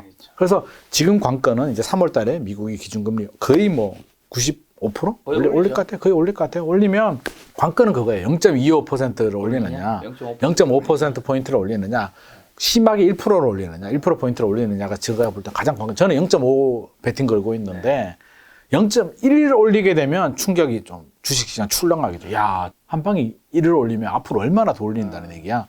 라는 심리가 있을 거고 0.25 정도 올리면 굉장히 소극적으로 살살살살 가겠구나. 심리적인 안정을 찾을 거고 0.5 올리면 스타트가 됐구나. 담담하게 받아들여야겠다. 앞으로 이렇게 올라가겠다. 준비를 하기 때문에 저는 그냥 빨리 했으면 좋겠어요. 그냥. 그러니까 개인은요. 이런 상황에서 좀 조심해야 될 거나. 지금 당장은 괜찮죠. 아직은. 그러면 앞으로 올라갈 수 있다는 게 이제 전제인데 0.5를 올린다는 얘기는 앞으로도 이제 계속 공격적으로 올리겠다는 신호고요. 0.25를 올리면 소극적으로 올리겠다는 신호거든요. 그래서 0.5냐, 0.25냐가 굉장히 중요한 포인트가 되고 우리가 이제 투자할 때 실수요자들이야. 사실 지금 상황에서 저는 고정금리 받는 것도 괜찮다고 생각을 하고요. 정책금리, 뭐 디딤돌, 뭐 이런 거 받는 거 당연히 좋고 받을 수 있으면 무조건 정책금리 받아서 집 사거나 뭐 이렇게 하는 거 당연히 좋은 거고 그게 아니라면 대출금리 올라가는 건 생각을 해야 돼요. 작은 계획을 세울 때 2%? 지금이 만약에 한 3.5% 대출 받았다고 하면 이 3.5%가 계속 간다고 생각하지 마세요. 3.5가 5%. 많게는 7%. 많게는 7%까지도 갈 수 있겠구나. 적어도 5%까지는 가겠구나. 그걸 내가 상환할 수 있는. 그렇죠. 그래서 엑셀로 우리가 작은 계획들 많이 하잖아요. 할 때 3.5로 계산하지 마세요. 그냥 5 정도 또는 6 정도로 계산해서 나의 소득, 배우자의 소득 다 계산해가지고 그 정도 괜찮아. 라고 했을 때는 괜찮아요. 내가 안 넘어져야 되니까. 그렇죠. 안 넘어져야 되는. 근데 10% 갔어. 그런 건 예상하지 말자고요. 그건 뭐. 그것까지 예상해버리게 할 수 되면 있는 게 없죠. 운전 어떻게 해. 차 사고 나가 죽을 줄 알고. 사고 날 것 같은데. 잠도 못 자지. 아침에 못 일어날 줄 알고. 심장마비 걸려서. 그러니까 우리가 일반적으로 예상하기 힘든 범위를 벗어나는 그런 불안감, 그런 예측은 하지 말자는 거죠. 10% 갔다? 그때 준비하자고요. 10% 갔으면 나만 충격인가? 그냥 작살 나는 거지 뭐. 그러면 어떻게든 뭐 예금도 깨야 되고 뭐 어떻게든 버텨야지 뭐. 신용대출 받아서 버텨야 되는데 그럴 확률이 몇 프로 되겠냐고. 한 5%? 10% 이내의 확률을 가지고 베팅하지는 말고요. 저는 한 30% 정도는 리스크 관리를 하자는 거죠. 한 5%에서 7% 갈 가능성이 30에서 40% 있거든요. 그래서 그 정도 리스크 관리해서 엑셀로 정리한다 해서 작은 계획을 세운다면 저는 크게 충분히 준비할 시간이 된다. 도저히 감당 안 돼. 나 그 답 없어. 나 무조건 3.5 가야 돼. 그런 분들은 답 안 나오지. 그렇죠. 그러면 고정금리 가야 되는데 고정금리는 조금 더 높게 나오겠죠. 그래서 저는 지금은 가급적이면 고정금리를 해서 이렇게 좀 작은 계획을 세운 다음에 조금 더 보수적으로 가세요. 그래서 한 2%포인트 더 얹어서 지금 3.5% 받으면 5.5 정도 계산해서 시뮬레이션 세워서 괜찮다라고 한다면 너무 겁은 먹지 말았으면 좋을 것 같아요. 어차피 가야 될 길이에요. 비정상에서 정상으로 가는 과정이기 때문에 그걸 두려워해서 아무것도 안 난다는 거는 저는 좀 말이 안 된다고 봅니다. 지금 다주택자분들은 좀 어떻게 해야 돼요? 점차 어쨌든 정부의 정책은 뭐 다음 정권에 누가 되더라도 계속해서 똘똘한 채로 갈 수밖에 없는 거 아닌가요? 이거는 이제 대선 후보에 따라서 다르는데 대선 후보의 공통점이 제가 이제 공약집을 다 분석을 해봤는데 250만 원, 310만 원 어쨌든 공급하겠다. 비슷하더라고. 예, 둘이 뺏겼나 봐. 서로. 네가 250에 나는 311인데 어차피 못 지킬 거. 사실 그게 말이 안 되잖아요. 개구라도 그런 개구라가 어딨어. 한 250만 원? 서울에 아파트가 200만 원가 안 돼요. 몇만 원 정도 돼요, 서울에? 서울에 주택이 350만 원 정도 되고요. 지금 있는 빌라까지 다 해가지고. 빌라까지 다 해서 350만 원인데 311만 원면은요. 물론 전국이지만 서울을 만들겠다. 서울에 한 100만 원 공급하겠다고 하거든요. 서울에 100만 원 공급하려면 그러니까 물론 자리가 있나요? 자리가 없을 것 같은데 제 내 생각에. 말이 내 말이. 아니 지을 수 있는 돈이 있어도 자리가 없을 것 같아. 제가 생각하는 자리는 그런 자리가 있어요. 한강을 복개를 해버린 다음에 그 위에 아파트를 다 짓는 거지. 그런 그 방법 아니면 현실적으로 불가능해요. 그래서 사실은 그런 숫자에 너무 민감하게 반응하지 마시고 그냥 열심히 하겠다는 의지 정도로 그렇죠. 하고요. 그런 거죠. 실제로는 그렇게 안 나와요. 안 나오고 나올 수도 없고요. 뭐 서울에 아파트가 200만 호가 안 되는데 분당이 10만 호잖아요. 9만 7천 호. 10만 원밖에 안 돼, 분당. 9만 7천 호예요, 분당이. 분당 엄청 크잖아요. 분당 10개 지어야 100만 호인데 서울에 100만 호를 짓겠다는 얘기는 분당 10개 짓는데 한 개도 못 줄 것 같은데? 그래서 그거는 의지의 표현이고 의지표. 주택 시장이 침체가 되면 다 취소가 돼요. 3기 신도시는 진행이 돼. 토지 보상을 했기 때문에. 그렇죠. 근데 나머지 계획들은 굉장히 수정이 들어갑니다. 그렇죠. 침체가 되면. 그래서 박근혜 정부 때 주택 공급 안 했잖아요. 그때 왜 안 했어? 주택 시장이 침체가 되니까. 그때 그래서 신도시 더 이상 개발 안 하겠다라고 국토교통부에서 그렇죠. 호언을 했단 말이에요. 할 필요 없죠. 그때는 할 필요가 없었어. 네네. 지금은 오르니까 필요한 거고요. 내리면 할 필요가 없는데 시작된 곳은 가. 그래서 지금 제대로 돌아가는 게 3기 신도시밖에 없잖아. 태릉 CC부지 뭐 어떻게 돼? 하나? 아직도 모르잖아. 정권 바뀌면 어떻게 될지 몰라. 주택 시장 안정이 되면 안 될 거예요. 그래서 공급 계획에 대해서는 너무 공포감은 가지든 말되 그래도 3기 신도시는 진행이 되기 때문에 입주 물량이 늘어난다. 200만 원 나오는 거는 안 된다. 200만 원 나오면 제가 여기 100만 구독자들한테 커피 하나씩 쏘겠습니다. 100만 곱하기 200만 원? 커피 한 잔 5,000원치면 얼마예요, 도대체? 100만 원. 괜찮아. 500만 원. 5,000원.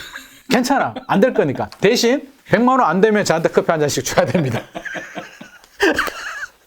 그런데 안 되고요. 자, 이제 세제 정책을 좀 보면 비슷해요. 규제 완화해준다라고 하는데 다주택자 중과세 한시적 면제. 이재명 후보는 뭐 1년 이내로, 윤석열 후보는 2년 이내로 한준다는데 비슷하잖아요. 그래서 그거는 무슨 의미냐면 다주택자들 매물을 나오게 하겠다는 진작에 그랬어야지. 집값이 진짜 주택이 부족하다고 생각하세요? 제가 알기로는 100% 넘었다고 들었는데. 주택 보급률은 100% 넘었어요. 지금 103% 정도 되고. 그렇죠. 서울은 100%가 좀 안 돼요. 안 되고 선진국을 보면 한 110% 정도 넘기 근데 때문에. 지금 자가 소유 집이 한 60 정도 되지 않나요? 6대 4 정도 돼요. 그렇죠. 자가가 6, 네. 집이 없는 사람이 4. 근데 요 비율은 그러면 다른 나라는 뭐 선진국들은 뭐 한 80%, 90%? 아니에요. 6대 4. 왜? 6대 4가 정상. 우리보다 선진국이면 더 그렇게 돼야 되는 거 아니에요? 생각을 해보세요. 모든 사람이 집을 다 가질 필요가 있을까요? 좋잖아요, 가지고 있으면. 집값이 오르면 좋지. 뭐 모든 다 가지고 있으면 너무 사회주의인가? 네. 아, 그런가? 사회주의지. 모두가 잘 사는 세상이 지구에 어디 있어? 없지. 그럼 있으면 하늘나라 좋겠- 가야지. 유토피아 같은 거. 그 유토피아지. 유토피아고 그런 세상은 없어요. 이상주의야. 모두가 집을 가지는 것도 이상주의야. 미국, 일본도 6대 4 정도 돼요. 그러면 왜 6대 4가 되냐면 임대 사는 분들은 돈이 없어서 임대 사시는 분들도 물론 있잖아요. 모든 사람이 부자가 될 수는 없으니까. 그렇죠, 그렇죠. 자금이 부족해서 임대 거주하시는 분들도 있고요. 돈이 있는데 뉴욕 같은데 뭐 한 달에 돈 그렇게 내고 막 월세로 거주하시는 분들 있잖아요. 월스트리트 일하시는 분. 그분들이 왜 집을 안 사? 마음만 먹으면 사지만 나는 굳이 살 필요가 없어. 뭐 세금 터는 분들도 있고요. 그래서 6대 4 정도 돼요. 그게 어느 나라든지 약간 비율의 차이지 6대 4인데 정상적인 말씀하신 거 비율이라는 정상적이에요. 그래서 약간의 차이고 서울은 조금 부족해요. 서울은 6이 안 돼요. 한 55%? 53%? 그 정도밖에 안 돼요. 그래서 서울은 조금 부족해요. 서울은 좀 부족한 게 맞는데 전국적으로 보면 부족하지 않고요. 1주택을 다 가진 나라가 있어요. 아, 있어요? 예. 98%인가 97%가 있는 나라가 있어요. 루마니아라고. 아, 어떻게 거긴 루마니아가 잘 살아요, 못 살아요? 잘 산 나라면 알고 있었겠죠, 제가 잘. 그렇지. 루마니아 그 러시아 옆에 동구권 옛날 공산주의 하던 왜 1주택이었냐면 사회주의. 옛날 그 독재자가 80년대인가 90년대인가 그런 정책을 폈대요. 전 국민이 집 하나씩 다 가지는 나라. 정책 마음 들었을 때 너무 좋아 보인다. 좋은 집을 줘야지.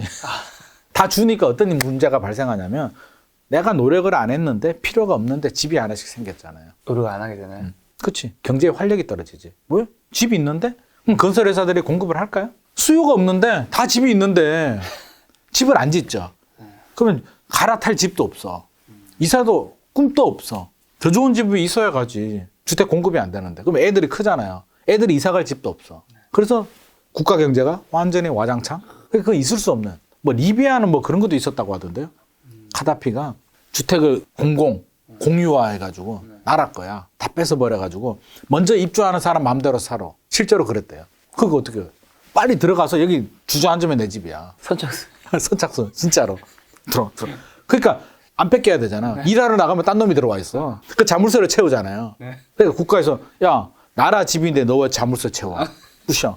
그러니까 결국에는 어떤 일이 벌어졌냐면 뭐 제가 가보지는 않았지만 이제 기사에서 봤는데 어떤 일이 벌어졌냐면 부자들이 좋은 집을 다 차지하는 거예요. 왜? 부자들은 집사들이잖아. 가정부가. 그러니까 집을 지키고 있는 거야. 없는 사람들 일하러 가면 내 집이 없어. 그러니까 그거는 말이 안 되는 정책이라는 거예요. 그래서 6대 4가 정상이고 우리도 지금 6대 4고 서울은 부족해요. 그래서 서울은 사실은 입주 물량도 부족하고요. 부족한 건 사실이야. 왜? 서울이 부족하다는 얘기는요. 우리가 상대적이잖아요. 수요와 공급의 밸런스인데 이게 항상 상대적인 비교거든요. 왜 상대하면 서울이 진짜 주택이 부족하냐? 그게 아니고 수요가 많은 거지. 그래서 주택이 부족한 거지. 수요가 많은 거야. 인구 자체도 많고 1,000만이 말이 되냐고. 이 좁은 땅덩어리에. 남양주가 더 크잖아요. 서울보다. 아, 땅이. 진짜요? 서울이 큰 땅이 아니에요. 나 왜 남양주에서 되게 작다고 생각했지? 서울 인구가 많으니까. 자꾸 우리가 도쿄하고 비교하잖아요. 도쿄, 일본. 일본 도쿄 도거든요. 도쿄가 인구가 1,200만 정도 돼요. 서울이 1,000만이고. 땅덩어리는 경기도 다 합친 거 정도 되죠. 도쿄도가. 그래서 우리가 자꾸 얘기하는 게 뭐 도쿄 집값 빠졌다라고 하는데 도쿄 집값 빠진 거는요. 우리 이제 수도권으로 보자면 남양주 집값이 빠져도 도쿄 집값이 빠진 거고요. 강남 집값이 빠져도 도쿄 집값이 빠진 거예요. 도쿄가 크니까. 그러면 그 일본에 계시는 분이 그 얘기 하는 거예요. 그러니까 한국에서 뭐 취재 같은 거 오잖아요. 그러면 이게 목적을 정하고 와.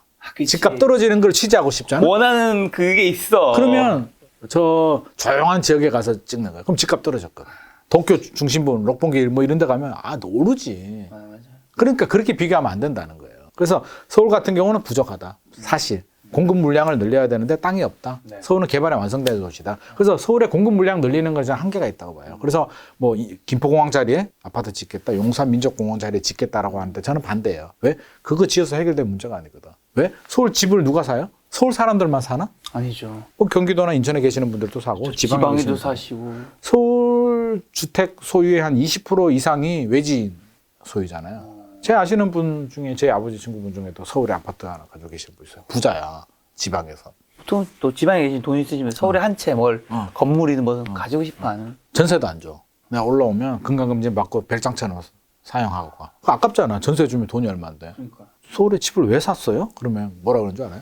집 안에 있으면 좋잖아, 서울에. 뭐 이런, 뭐 그냥 그런 개념이야. 그치. 서울은 수요가 넘잖아요. 미국에 계시는 분들도 투자하고 싶대. 다른 거 얘기하면은 잘 몰라. 서울, 서울, 그래, 해야지. 강남? 그래, 강남 해야지. 워낙 상징성이 있으니까. 그러니까 수요는 넘치는데 공급은 절대적으로 부족하죠. 재건축 재개발 아니면 공급 물량이 안 나오지. 마곡지구가 마지막이었잖아요. 논밭, 빈 땅에. 이제 택지가 없어, 서울은. 확장할 데도 없어. 예전에는 막 확장했잖아요. 상계동도 원래 서울이 아니었잖아. 강남도 서울 아니고. 서울 아니었는데 인구가 늘어나니까 서울로 편입했는데 요즘은 이제 편입 안 되잖아. 예전에 막 국가 체계가 없을 때는 그냥 서울 땅? 할 수 있었죠. 요즘 서울 땅 하면 어떻게 돼요? 지자체에서. 뭐 과천에서 난리 날걸요? 왜 공무원들 어떡할 거야? 막 다. 그러니까 이제 메가시티도 힘들단 말이에요. 그래서 서울은 공급이 부족한 게 아니라 수요가 많아서 그렇다. 그러면 이 밸런스를 어떻게 막아야 되는데 그러면 공급 물량이 입주 물량 쏟아붓는 거 저는 한계가 있다고 봐요. 결국에는 다주택자들 매물만 나올 수 있게 해주면 저는 작년? 2020년? 2021년이 그렇게 많이 안 올랐다고 진작에 좀 했으면. 왜? 아니 수요는 불안해서 막 사고 싶은데 공급물 다주택자들은 더 오른다라는 기대가 두 번째 양도세 중과세에 막히니까 안 팔잖아요. 못 파는 것도 있었죠. 3주택 4주택 있는 사람이 내가 10억 남았는데 7억 세금 내라면 미쳤냐? 뭐 그분들 입장에서 솔직히 만약에 제가 그분이라면 당연하지. 아니 동업을 해도 5대5잖아요. 우리가 동업해. 그럼 5대5잖아요. 우리 김 작가님이 돈을 내고 내가 일을 해. 수익이 나서 10억 벌어서 그럼 5대5 정도 타당하잖아요. 김 작가님이 돈도 안 보태. 동업을 했는데 돈도 안 주고 내 돈으로 돈 해가지고 내가 돈 벌었어. 근데 10억을 버는데 7억을 달래. 그럼 어떻게 하겠어요? 이런 미친놈을 봤나? 뭐 하는 짓이야 이게? 우리 동업 안 해. 나 안 해. 그 나라가 뭐 해줬다고. 40%는 이해를 해요. 우리 기존에 소득이 있으니까 내야 되니까 양도세 한 30에서 40%는 우리가 사회적으로 용납이 되는데 절반 넘어가게 되면 동업을 넘어서기 때문에 우리는 거부감, 조세 저항을 느끼기 때문에 대선 후보들이 이제 풀어주겠다고 합니다. 풀어줬다고 하는데 한시적으로 1년인지 2년인지 모르겠지만 그러면 매물이 나와요. 그래서 저는 주택시장이 많이 오르긴 힘들지 않을까. 그게 나온다면. 근데 반대로 그게 안 나와. 여전히 매물 동결 현상 꽉 막아버리게 되면 집값이 생각보다 안 떨어지고요. 오히려 또 불안한 실수요자들이 올라가게 되면 집값이 또 많이 오를 수도 있어. 비정상적으로. 그래서 이재명, 윤석열 후보는 풀어주겠다고 하는데 지켜봐야 될 것 같고요. 뭐 종부세 완화 뭐 이런 건 현실적으로 좀 어려울 것 같고 우리가 대통령이 되면 종부세 완화 해줄까요? 안 하지. 왜? 왜요? 내가 대통령이 됐는데 세수가 들어오는데 내가 왜 그걸 없애? 종부세 폐지? 세금을 많이 받아야지 내가 할 수 있는 게 늘어나겠죠? 국가 입장에서는요, 무조건 세금을 받아야 돼. 과도한 거, 1주택자들 과도한 세금은 좀 막아야겠죠. 중과세 정도는 좀 손볼 수는 있겠지. 종부세 자체를 없앨 수는 없어. 우리 담배세? 박근혜 정부 때 담배값 올린다니까 막 야당에서도 반대하고 그랬죠. 지금 담배세 내렸나요? 휘발유세 내렸나? 주류세 내렸나? 세금은 내리는 게 없어요. 과도하면 약간 조정을 해줄 수는 있지. 그러니까 종부세가 과도한 거는 조정이 되겠지만 박근혜 이명박 정부에 왜 종부세 폐지 안 했냐고. 할 수 있었는데 그때 국회도 다수당이었는데 안 한다니까. 내가 칼조를 쥐고 있는데 미쳤다고. 세금 잘 들어오는데. 절대 폐지 안 됩니다. 오히려 늘리면 늘리는데 과도한 중과세 정도는 좀 조정이 될 수도 있을 것 같은데 그런 거 너무 기대하지 마시고요. 약간 실수요자? 생애 최초 이런 분들은 취득세 감면 정도 혜택을 받을 수 있겠지만 일반적으로는 우리가 생각하는 것 이상의 그런 과도한 규제 완화 대책은 나오지가 않습니다. 그래서 저는 사실 우리가 정치 방송이 아니어서 사실 두 후보가 다 마음에 안 들어가지고 참 다행이잖아요. 정책도 비슷해. 제가 지금 책을 쓰고 있는데 깜짝 놀랐어요. 누가 될지 모르니까 두 가지 버전을 적어야 돼요, 책을. 그렇죠? 그럴 수밖에 없잖아. 그렇죠. 윤석열 버전, 이재명 버전. 깜짝 놀란 게 한 버전을 썼어요. 다음 버전을 쓰려고 하는데 거의 비슷해가지고 굉장히 쉽게 써. 안 써도 되는. 글자 몇 개만 바꾸면 돼. 부동산 공약이 너무 비슷해가지고. 그 정도로 비슷하기 때문에 실제로 대통령이 되면 공급 계획 의미가 없고요. 실제로 많이 안 바뀐다. 그래서 지금 기대감이 있잖아요. 대선 지나면 저는 거래량은 늘어난다라고 봐요. 지금 너무 움츠러들었기 때문에 거래량이 늘고 가격이 오르는데 일각에서 기대하는 것처럼 종부세도 폐지가 되고 드디어 부동산이 살기 좋은 세상이 된다? 그렇지 않습니다. 누가 되더라도. 부동산 정책의 메커니즘은요. 상한선과 하한선이 있으면 오버슈팅이 되면 규제를 강화하고요. 언더슈팅이 되면 규제를 완화해요. 그렇죠. 누가 대통령이 돼도. 우리가 대통령이 돼도. 자연스러운 거죠. 그렇죠. 윤석열이 된다고 규제 다 풀어줄까? 아 미쳤다고? 왜? 문재인 정부의 가장 큰 민심 위반이 집값이잖아요. 규제 풀었다 집값 오르면 그 욕은 누가 다 먹어. 그렇죠. 바로 잘못하면 탄핵감인데 이거. 그렇기 때문에 절대 규제 그렇게 못 풉니다. 생애 최초 취득세 감면 이런 거 가능하고요. 대출 규제도 생애 최초. 이 정도만 돼요. 그리고 다주택자 중과세 면제는 매물이 나오는 효과가 나오기 때문에 오히려 주택시장 안정에 더 도움이 된다. 공급계획 얼척 없다. 정도만 이해하시면 될 것 같습니다. 자, 그럼 2022년 올해 5대 강력시 큰 도시만 좀 찍어보면 부산, 대구, 광주, 울산, 대전 좀 올해만 어떨지. 이 중에서는 전 고향이 대구인데 대구는 뭐 계속 올해 굉장히 안 좋을 것 같다는 안 좋아요. 많이 듣긴 했습니다만 안 좋아요. 점검 한번 해주신다면. 지금도 안 좋고요. 저는 당분간 안 좋을 것 같습니다. 대구는 많이 오르기도 올랐고요. 네. 많이 오르기도 올랐고 공급도 좀 많아요. 그래서 공급도 많고 많이 올랐고 전체적인 시장 상황 기준금리는 서울만 오르는 게 아니잖아. 대출 금리 똑같이 서울도 지금 긴장하고 있는데 입주 물량도 많고 공급 물량도 많고 집값도 많이 올랐는 대구가 인구도 얼마죠? 대구가 200만 200 조금 넘습니다. 좀 넘죠. 그러니까 그래서 조정이 들어가야 되는 게 저는 정상이라고 좀 보여지고요. 전체적으로 지금 광역시들이 좀 어려워요. 광주는 조금 괜찮은 것 같고 그나마 대전도 좀 주춤하는 것 같고 대전도 체크를 해보고 얘기 들어보니까 외지 투자 수요들이 이제 들어왔다가 조금 빠져나간 게 현지인들이 이제 좀 떠받쳐주는 양상이에요. 전체적으로. 그래서 막 뭐라 그럴까 투기 바람? 막 이런 세력이라면 세력 이런 분들이 광역시는 좀 지나간 것 같아요. 지금은 이제 중소도시들 위주로 비규제 지역 위주로 가기 때문에 물론 변수는 있죠. 정부가 규제를 풀어줘. 라고 하면 또 다른 양상이 될 수는 있는데 아직도 기대감이 있고요. 아직까지 유동성이 남아있기 때문에 그런 변수는 있겠지만 규제를 유지한다는 전제 하에서는 그렇게 좋지는 않을 것 같아요. 지금 사실 좀 부담스럽잖아요. 주택수 들어가고 리스크 관리하고 똘똘한 채로 가야 되는데 서울 한 채 만약에 서울 한 채 지방광역시 한채 있으면은 결국에는 선택지가 정해져 있잖아요. 좀 분명하죠 이거는. 어떻게 보면. 그렇기 때문에 저는 규제가 풀리지 않는 한은 조금 어렵지 않나. 중소도시들은 네. 비규제 지역들, 중소도시들은 여전히 유동성이나 투자 심리들이 살아있기 때문에 올해 시장도 여전히 핫한 지역들이 나올 것이다 보여집니다. 만약에 집을 사시는 분이라면 네. 서울 경기도에서는 좀 지금 가장 좋은 데는 뭐 다 알고 계시니까 상급지라는 거는 네. 그런 거 말고 좀 저평가된 곳은 어디일까요? 이 시국에 8년에 올랐는데 저평가라고? 저 어떤 저평가? 현실적으로 저평가 좀 어렵고요. 네. 사실 서울 수도권 지역에 지금 저평가를 얘기한다는 것 자체가 저는 굉장히 난센스라고 봐요. 그냥 자기 자본 범위 내에서 그냥 사는 거예요? 자기 자본 범위 내에서 가능하면 신용대출 받지 말고요. 저는 신용대출 절대 금지입니다. 지금 상승기 초입에는 신용대출 받아도 돼요. 레버리지 최대한 올려도 되는데 지금 상승기 이제 마지막 단계에서 레버리지 신용대출 받고 우리 연끌하신 분들 그렇게 많이 했잖아요. 뭐 혼인신고 안 하고 한 분은 뭐 담보대출 받고 한 분은 세입자로 들어와서 전세자금 대출 받고 신용대출 받고 부모님 대출 받고 그렇게 하시는 거 지금 상황에서는 저는 굉장히 좀 반대하고요. 부모님 대출은 괜찮아. 그건 뭐 안 갚아도 되니까. 사금융이니까. 안 갚아도. 부모님 어쩔 거야. 어쩔게요.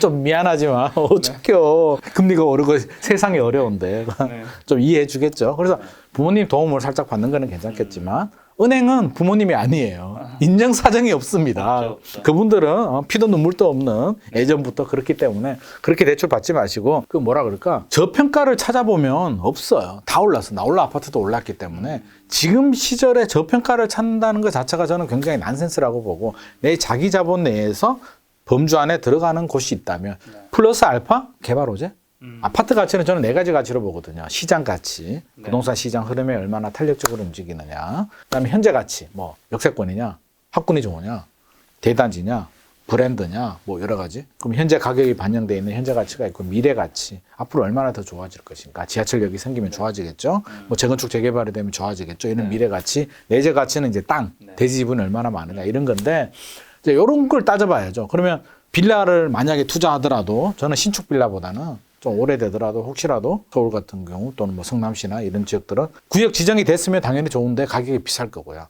구역 지정이 안 됐는데 나는 실수요자인데 여차하면 뭐 요즘 서울 같은 경우는 재건축 재개발 규제 완화한다라고 하니까 구역 지정이 막 요즘 막 활성화하고 있잖아요. 구역 지정이 되면 플랜카드 하나 붙잖아요. 네네네. 플랜카드 붙일 때마다 집값 오르거든. 제가 조합장이면 플랜카드 맨날 바꿔서 붙일 것 같아요. 그냥 플랜카드 붙이면 일단 올라. 네. 그래서 샀는데 이제 어떤 집이 좋으냐면 대지 지분이 크면 네. 감정평가를 많이 받잖아요. 그렇죠. 권리가격이 높아진단 네. 말이에요. 그래서 신축 빌라들은 대지 지분이 높게 나올 수가 없어. 근데 오래된 집들 중에는 그런 집들이 있어요. 그래서 구역 지정 안 된 곳들 중에 또 그런 거 있다면 살다 보면 되면 좋고 네. 안 되면 말고 그런 마음으로 꼭 돼야 돼. 뭐 리모델링 꼭 돼야 돼. 막 일기 신도시 막 분당 일산 리모델링 꼭 돼야 돼. 안 될 수도 있잖아. 그러니까 그런 호재들 있잖아요. 재건축 리모델링 꼭 돼야지라고 하지 마시고 그거는 잠시 제껴두시고 내가 필요해서 작은 범위 내에서 하시고 리모델링이 되든 재건축이 되든 플랜카드 붙이면 땡큐. 아, 나 진짜 운이 좋구나. 정도로 생각해야지 그걸 계산에 넣어가지고 재건축이 될 확률이 50%라고 보고 투자하는 거는 저는 바람직하지 않다. 그래서 또 다행히 대선 후보들이 막 질러대가지고 뭐 GTX, ABC, AC는 연장하고요. 네. D, E, F, D도 원래 있었는데 뭐 D를 연장하고 뭐 E, F 뭐 그냥 수도권 지역을 다 감아버리더만 그냥 막 이렇게 불러가지고 막 이렇게 가. 실제로 될지는 모르겠지만 네. 그래도 공약이 나왔고 하면 뭔가 계획에도 추진되고 당장은 안 돼요. 시간은 오래 걸리는데 그래도 응급이 됐던 지역들은 관심 있게 볼 필요가 있어요. 그러면 그런 외곽 지역들 중에 이번에 공약집에 포함된 지역이 있으면 좋은 지역들은 너무 비싸잖아. 나 접근 안 되니까 이왕 한다면 그런 지역들 가면 나중에 4차 뭐 도시 철도 기본계획에 포함이 된다든지 그럼 모르잖아. 언젠가는 10년 후, 15년 후에 될 수도 있기 때문에 이왕인다면 그렇게 좀 기대가 미래 가치가 있는 굉장히 많아요. 제가 지역을 다 언급하기도 너무 많은데 그런 지역들 좀 유심 있게 GTX 라인들 뭐 신분당선도 연장한다라고 하니까 공약집 한번 보세요. 마음에 안 들어도 홈페이지 가면 두 후보 네. 물론 다른 후보들도 있는데 유력 후보라고 해야겠다. 두 후보라고 하니까 전에 누가 크레인 걸더라고. 안철수 후보님도 있고 안철수도 있고 심상정도 있고 우리 1억 준다는 그런 후보도 있는데 왜 두 후보만 얘기하냐 그러는데 유력하니까 그렇죠. 일단 우리가 얘기하는 거 공약집을 보고 다른 공약 보지 마시고요. 이제 부동산 공약 보고 정 보기 싫으면 네이버나 카카오나 이렇게 다음 검색해보면 구글 같은 데 검색하면 비교해서 쫙 나와요. 그렇죠. 하고 GTX, 이재명 GTX, 윤석열 GTX 치면은 쫙 나와, 표로. 그러면 그거 하나 출력해가지고 보면서 내가 혹시라도 내 집 안에 한다라고 한다면 내가 출퇴근 가능한 지역들 찍어가지고 확대해서 네이버나 직방이나 뭐 여러 가지 앱들 만장 호갱노는 뭐 이런 거 보면서 내 자금에 가능한 집들 선택하는 것도 저는 좋은 방법 아닐까 싶습니다. 지금 대표님이 그 저평가된 곳을 찾기 힘들다고 하신 게 이 가격에 우리가 알고 있는 거의 대부분의 모든 것들이 반영되어 있다라는 현재 가치는 다 반영이 됐죠. 그렇게 생각되는 거겠죠. 그렇죠. 그래서 여기서 더 올라가려면 네. 시장 가치, 부동산 시장이 다시 살아서 같이 올라가는 방법. 두 번째는 기대감, 네. 나온차. 그러니까 제가 아까 노무현 정부 시절에도 2010년도, 12년도 떨어졌는데 한강 지역들, 반포 이런 데 집값이 계속 올랐어요. 반포 집값 안 떨어졌다니까. 개포는 떨어졌는데 반포는 올랐어요. 한강 르네상스, 뭐 이런 힘, 개발 호재의 힘. 같은 강남인데도 네. 한강 쪽이니까. 그 기대감이 중요한 거예요. 그래서 시장 가치가 다 올라가는 거는 뭐 같이 올라가는 거고요. 혹시라도 이렇게 GTX 라인이나 이런 찾아보면 그거는 저평가가 될 수 있지. 결과적인 저평가. 그래서 무조건 저평가라고 이게 뭐 가격이 저렴한 건 저가고요. 네. 저평가는 나중에 올라갈 가능성. 지금은 가격이 이 정도인데 올라가는 게 저평가잖아요. 네. 그냥 가격이 낮은 거는 저가. 그러니까 저가와 저평가는 좀 구분해야 될 것 같고. 그래서 내 작은 범위 내에서 들어가되 네. 좀 지하철 호재들이 많이 나왔으니까 그런 지역들 위주로 이렇게 좀 체크를 해본다면 저평가 찾을 수 있죠. 굉장히 많습니다. 모든 수도권 대부분 지역들이 기존 지하철하고 연계돼서 지하철 라인이 있는데 더 추가되면 GTX 더 좋은 거잖아요. 그러니까 그런 지역들 좀 관심 있게 볼 필요는 있을 것 같습니다. 최근에 서울 아파트 평균 매매 가격이 12억 시대던데 이게 4년 전과 비교하면 한 2배가 올랐던데 대표님이 보셨을 때 그럼 이거는 많은 분들이 너무 비싸다는 얘기 많이 하시잖아요. 평균이 12억이라고? 네.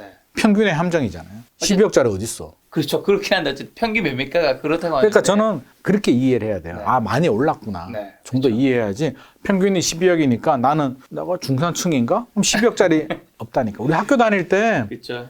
이제 공부를 하다 보면 반평균이 한 80점 나와요. 예를 들어서. 반평균이 80점이면 안 된 애들이 수두룩이지. 95점, 100점도 있고. 그러면 내가 80점이면 중간을 했느냐. 그 잘하는 게 아니라는 거지. 그러니까 평균의 함정이라는 거죠. 그래서 평균을 내면 80점 나오는데 뭐 60점도 있고 50점도 있고 그렇죠. 100점도 있으니까 그렇게 너무 평균에 대해서 실질적으로 제가 체감하는 건 저는 한 3배 올랐다고 보거든요. 3배. 그렇잖아요. 2016년부터 2021년까지 거의 3배 올랐잖아, 우리. 서울, 경기, 인천도 좀 늦게 올랐지만 한 2, 3년 동안 3번 신도시도 그렇고 거의 한 2배에서 3배 올랐잖아요. 그러니까 거의 그 정도 올랐어. 그래서 통계는 이게 이런 말 하면 싫어하나? 학교 다닐 때 공부 못하는 분들이 발끈할 수도 있는데 평균해버리게 되면 50점, 55점까지 같이 계산을 하니까 낮아 보이는 거지. 이게 평균의 함정이에요. 실제로는 90점이라는 거. 그러니까 12억짜리 잘 없어요. 마음에 드는 집 그렇죠. 없다니까. 그러면 어제 대표 말씀드린 뭐 그럼 3배라면 지금 이 가격은 적정한 가격인가요? 약간 논란이 돼요. 이게 적절하냐 안 적절하냐인데 저는 또 이게 지금의 뭐 우리나라 더 많이 잘 살게 됐고 연봉도 높아지고 GDP도 높아지고 나중에는 정상화 되겠죠. 네. 언젠가는. 그래서 지금은 오버슈팅이 약간 됐다고 봐요. 저는 코로나 있잖아요. 네. 사실은 코로나19가 이렇게 팬데믹이 안 됐으면 주택시장이 지금 같은 분위기가 2020년에 시작이 됐다라고 보거든요. 한 2년 정도? 그래서 2년 정도는 약간 좀 오버슈팅이 된 거 아닌가 하는 생각이 들어요. 그러면 오버슈팅이 되면 무조건 조정이 되느냐. 자, 오버슈팅이 됐는데 시간이 지나면 이게 또 합리화가 되잖아요. 쭉 이렇게. 그렇죠, 그렇죠. 예전에 한 20년 전에 평당 1,000만 원, 강남 1,000만 원 또 비싸다고 난리를 쳤는데. 그러니까요. 그러니까 시간이 지나면 다 해결이 될 문제고요. 중간에 약간 조정이 될 수는 있겠지만 결국에는 시간이 저는 해결해 준다라고 봐요. 약간 오버슈팅이 된 부분이 있어요. 그래서 버블? 오버슈팅이 안 됐냐 그러면 안 됐다고 할 수는 없어요. 됐지만 결국에는 정상화 과정을 거치고 합리화가 될 것이라고 보여지는 거죠. 장기적으로 인구가 줄어들어서 집값이 하락할 거라고 보는 시각이 요즘에 많지는 않았지만 사실 몇 년 전에 진짜 되게 많았고 집값 떨어지면 또 그 얘기 또 나와요. 1인 가구가 또 늘어나서 이 수요가 늘어나서 이 집값이 또 오를 거라 보는 어떻게 보면 상반된 시각도 있는 거죠. 거기에 또 뭐 고령화 같은 것도 붙는 건데 복잡하죠. 코에 걸면 코걸이고 네. 입에 걸면 입걸이고. 요런 세 가지 키워드 뭐 이제 인구가 줄어드는 거 1인 가구 고령화까지 고려했을 때는 집값은 아까 오른다고 하시죠. 요런 키워드로 봤을 때는 인구가 줄어드는 건 분명히 영향을 주죠. 우리가 수요는 절대적인 수요, 그러니까 인구, 절대적인 수요가 있고 상대적인 수요, 그러니까 기존에 있는데 뭐 인구 이동을 할 수도 있고요. 안 사던 사람들이 사서 이렇게 할 수도 있는데 절대적인 인구 변화를 보면 우려스럽죠. 그렇죠. 출생률이 줄어드는 거는 방법이 없어요. 뭐 늘어날 것 같지도 않고요. 애도 안 놓고 방법이 없는데 당장 적어도 10년 이내에는 문제가 없을 것 같고요. 왜? 우리 집을 매살 때 최근에 이제 2030들이 많이 사긴 했지만 일반적으로 40에서 69세 정도가 주택구매 연령이잖아요. 결혼할 때 이제 집 살까 고민하고 그렇죠. 그때 제일 이제 아기 나오면 집 사야 될까 고민하지. 근데 이제 최근에 이제 연끌 많이 하신 거는 저는 사실 기성세대로서 좀 미안한 마음을 가지고 있는데 주택 시장이 이렇게 과열이 되고 불안하니까 산 거잖아요. 그렇죠. 그분들 잘못이 아니야. 이거 사실은. 그래서 정부 관계자나 기성세대들은 진짜 반성해야 돼요. 이게 왜? 안 사도 되는 분들이 무리하게 사게 만들어 버렸잖아. 진짜 그렇게 봐야 되기 때문에 주택 구매 연령은 40에서 69세 정도인데 지금 출생률이 한 10년 전부터 많이 줄어들고 있고 최근에 더 많이 줄어들었는데 이게 실제로 시장에 영향을 주는 건 한 20년 후 정도 될 것 같아요. 20년 후가 되고 지방이 조금 더 어려움을 겪을 것 같아요. 서울 수도권에 이제 인구 집중화 현상이 더 심화될 좋은 직장, 좋은 대학교 뭐 다 있잖아요. 좋은 인프라. 그래서 점점점 서울 수도권으로 몰려들기 때문에 수도권보다는 지방이 조금 더 소도시는 굉장히 위험할 수 있고 저는 서울, 경기 같은 경우는 오히려 이걸 좀 나을 수 있죠. 더 올라갈 수도 있다는 그러면 얘기신 거고. 제가 20년 얘기해도 중소도시들은 10년 후부터 영향이 직접적 지금도 사실 영향이 있지. 그렇죠. 작은 지방에 가보면 제 고향도 지방인데 어디세요? 저는 포항이에요. 아, 대구 근처시네. 네. 고향에 가보면 저 깜짝 놀랐는 게 왜 놀랐냐면 몇 년 전이었어요.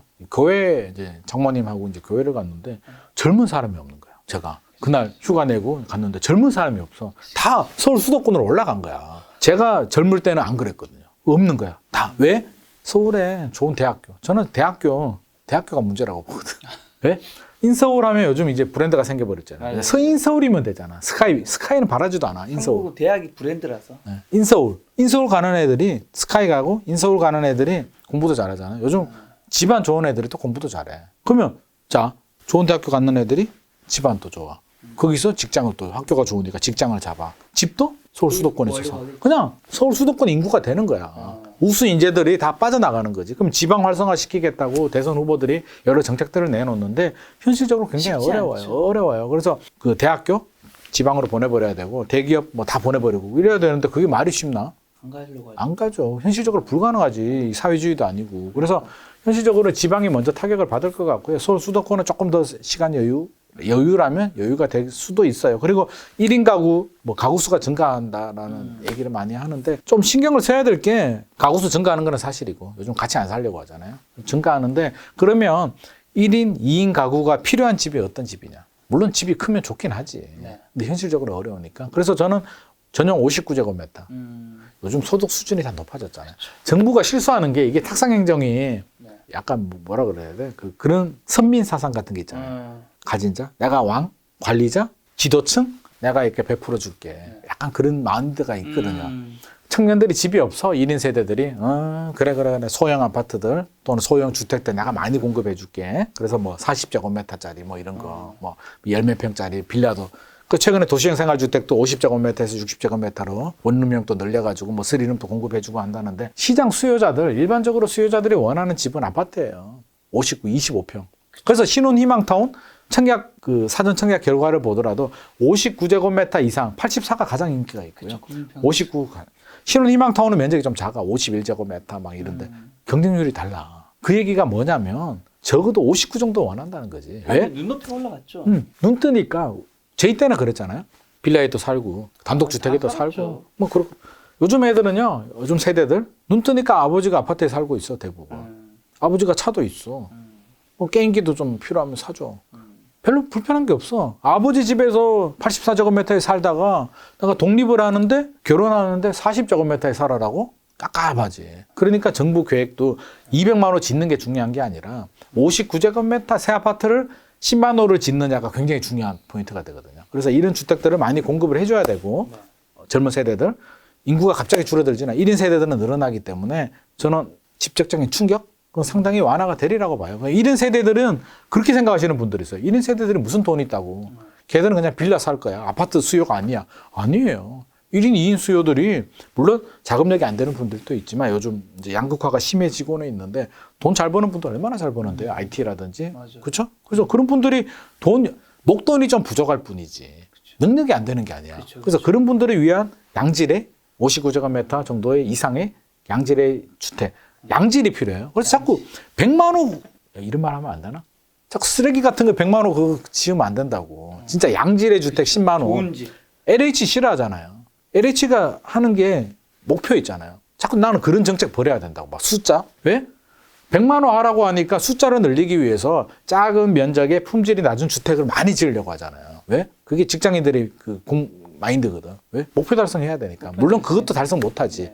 그게 아니라 100만 원 중에 50만 원 달성하는 게 중요한 게 아니라 100만 원 중에 10만 원을 하더라도 좋은 주택을 공급해주면 되는 사람들이 거예요. 살고 싶은 그렇죠. 그래서 저는 인구 감소도 지금 당장의 문제는 아니고요. 한 20년 후에 중소도시들부터 아마 좀 문제가, 지방 대학교들은 벌써 문제가 됐잖아요. 그래서 이거는 뭐 우리가 고민해야 될 문제는 아니겠지만 정부 관계자들도 심각하게 받아들여야 되고요.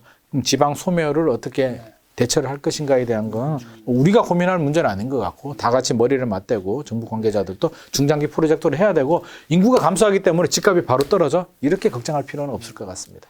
대표님 아무래도 부동산 투자 관련된 일을 하시니까 네. 주변에 부자분들도 대표님 상담 같은 것도 많이 하실 텐데 네.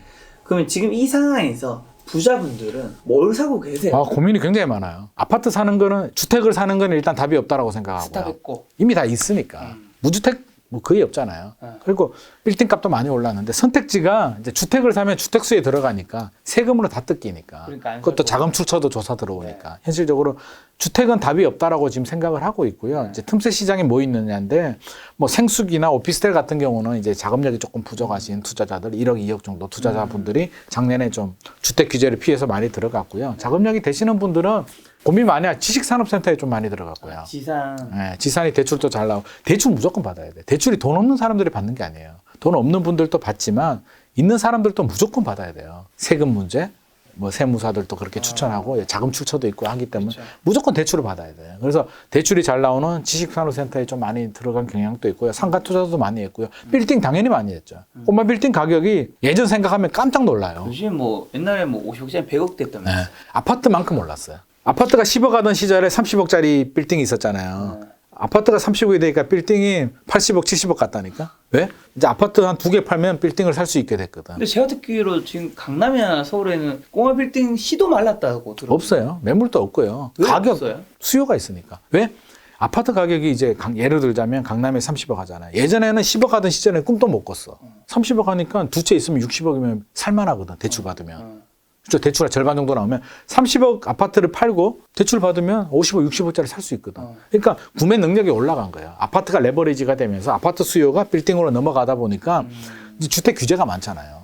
빌딩이라도 하나 사야겠다라고 하는데 빌딩 매물이 잘 없지. 아파트보다 수가 더 적잖아요. 더 적고 가지고 있는 사람들은 어지간하면 안 팔지. 자식들이 팔아먹잖아. 그 실제로 이제 그런 분들이 매물이 잘 안 나와요. 네. 그래서 실질적으로 굉장히 시도 말랐고 가격도 비싸고요. 굉장히 좀 어려운 상황입니다. 그래도 사고 싶어 하는 분들 많지. 근데 나와 있는 매물을 그냥 막 주고 이렇게 사고 싶진 않아. 제 주변에도. 가격 조건이 좀 조정이 되거나 좋은 매물을 사고 싶다라고 하는데 좋은 매물이 안 나오지. 답답한 거죠. 지금 같은 시기에 어쨌든 꼬마 빌딩 되게 많이 올랐잖아요. 네. 지금 만약에 여러 개 있는 분은 사도 되는 건가요? 지금 같은 시점에는? 저는 괜찮다고 봐요. 일단 땅을 가지고 있고 아파트 시장은 이제 이렇게 약간 출렁이는 뭐 그런 게 아파트 있잖아요. 시장이 출렁이면 꼬마 빌딩도 출렁할 수 출렁일 수 있죠. 왜 구매 능력이 떨어질 수도 네. 있고 침체가 될 수는 있겠지만 아파트보다는 가격 변동폭이 크진 않거든. 떨어지더라도. 아, 저거요? 그럼요. 아파트는 다이나믹하잖아요. 분위기, 심리 아, 같이 가는 거 아니에요? 비슷하게 영향을 받는데 뭐라 그럴까? 높낮이가 다른가요? 그렇죠. 지금 거래량도 제한적이잖아요. 나홀로 아파트들이 왜 많이 오르거나 많이 안 떨어지는 줄 아세요? 거래량이 없거든. 60세대 아파트에 1년에 한 개 거래되는데 거래가 안 되면 집값이 안 떨어지잖아요. 그러니까 안 떨어지는 아파트들 많다니까요. 왜? 거래가 안 되니까. 근데 아파트 같은 경우는 지금은 이제 거래가 비정상적으로 안 되지만 일반적으로 거래가 되면 네. 뭐 이게 좀 반응 속도가 빠르지, 다이나믹하게. 네. 그래서 아파트가 침체가 집값이 뭐 얼마가 떨어질지는 모르겠지만 지금 떨어지지도 않고 약간 조정된다고 해서 이 시장이 죽진 않잖아요. 설사 아파트가 한 30%? 한 3년, 4년, 5년 후에 30% 떨어진다고 하더라도 빌딩 시장이 실시간으로 30% 떨어지진 않는 거지. 땅도 가지고 있고. 땅을 가지고 있는 거잖아. 빌딩이 좋은 게 60평, 80평짜리 땅을 가지고 땅값이 떨어지는 거 봤냐고. 서울에. 없어서 안 다닌대. 그리고 수익률로 보지 않아요. 많은 사람들이 그 얘기예요. 요즘 수익률이 2.5%? 꼬마 빌딩 같은 경우는 2.5에서 3% 정도 나오거든요. 임대수익 말씀하시는 네. 은행 이자가 더 높은데 그걸 왜 투자하냐? 죽은 거 아니야? 아니에요. 다 시세 차익 보고 하신 거예요? 그렇죠. 그게 자본 이득을 보고 하는 거지. 시세 차익을 보고 하는 거지. 임대 수익률은요. 그냥 받아가지고 이자 좀 내는 정도. 그리고 어차피 월세 많이 받잖아요. 빌딩을 살 정도 되면 소득이 좀 있잖아요. 소득세 내고 죽거든. 종합소득세 내버리면 월세 받으면 뭐 하냐고. 그래서 실제로 그런 분들이 있어요. 아, 월세 필요 없고요. 월세 낮아도 좋고 안 나와도 좋으니까 땅이 좋고 물건이 좋은 물건을 해주세요. 이런 분들 많이 계시거든요. 그러니까 일반적으로 생각하는 거 좀 달라요. 그래서 뭐 금리가 올라가고 물론 대출 이자 부담이 되겠지만 세금으로 트는 분들도 많죠. 그래서 일반적으로 아파트 시장하고는 조금 다른 부분이 있습니다.